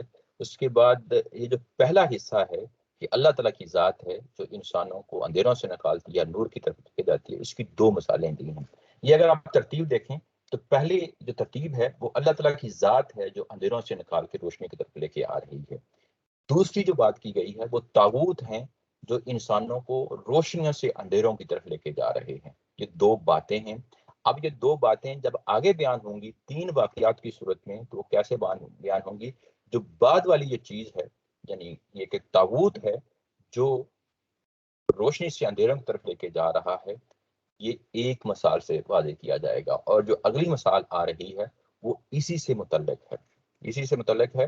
یعنی یہ کہ وہ کیا ہے میں آپ کے سامنے رکھ دیتا ہوں کہ یہ ابراہیم علیہ السلام کا جو ہے نا واقعہ ہے۔ وہ ایک مکالمہ ہوتا ہے اپنے وقت کے بادشاہ نمرود کے ساتھ. تو یہ جو مکالمہ ہے یہ دوسری جو پہلو ہے، یعنی دوسرا کون سا پہلو ہے، یہ کہ یہ شیطان ہے، طاغوت ہے، جو لوگوں کو نور سے ظلمات کی طرف لے کے آتا ہے. جو آخری بات ہے اس کو پہلے بیان کر دی، جو پہلی بات ہے وہ بعد میں بیان کرے گا. اوپر میں نے لکھا ہے کہ اگلے تینوں واقعات جو ہیں، 3 واقعات آئیں گے آگے، یہ لف و نشر غیر مترتب کے طور پہ آئے ہیں. یعنی یہ تھوڑا سا ٹیکنیکل ورڈ ہے، یعنی میں اس کو مثال سے سمجھاتا ہوتا ہوں کیونکہ ظاہر یہ اسلوب ہے خاص قرآن مجید کا. اگر مجھے کوئی لکھنے کے لیے کہے کہ پاکستان کے صوبوں پہ کوئی پیراگراف لکھو تو میں اس کو اس مثال سے سمجھاتا ہوتا ہوں کہ دیکھو، اگر میں الفابیٹیکلی کہوں کہ بلوچستان، پنجاب، خیبر پختونخوا اور سندھ، یہ میں 4 نام لکھوں گا صوبوں کے. جب 4 نام لکھوں گا تو اس کے بعد میں عمومی طور پہ کیا کرتا ہوں، سب سے پہلے بلوچستان کا ہی نام لیا تھا، اسی کے حوالے سے میں کچھ سینٹینسز لکھوں گا. اس کے بعد پنجاب کے حوالے سے لکھوں گا، اس کے بعد خیبر پختونخوا کے حوالے سے لکھوں گا، اس کے بعد میں سندھ کے حوالے سے لکھوں گا. تو یہ ایک عام سا طریقہ ہے. ایک طریقہ یہ اختیار کیا جا سکتا ہے کہ 4 کے نام تو لیے ہیں میں، جو سب سے آخر میں آیا ہے سندھ، اس کو پہلے میں بیان کر دوں.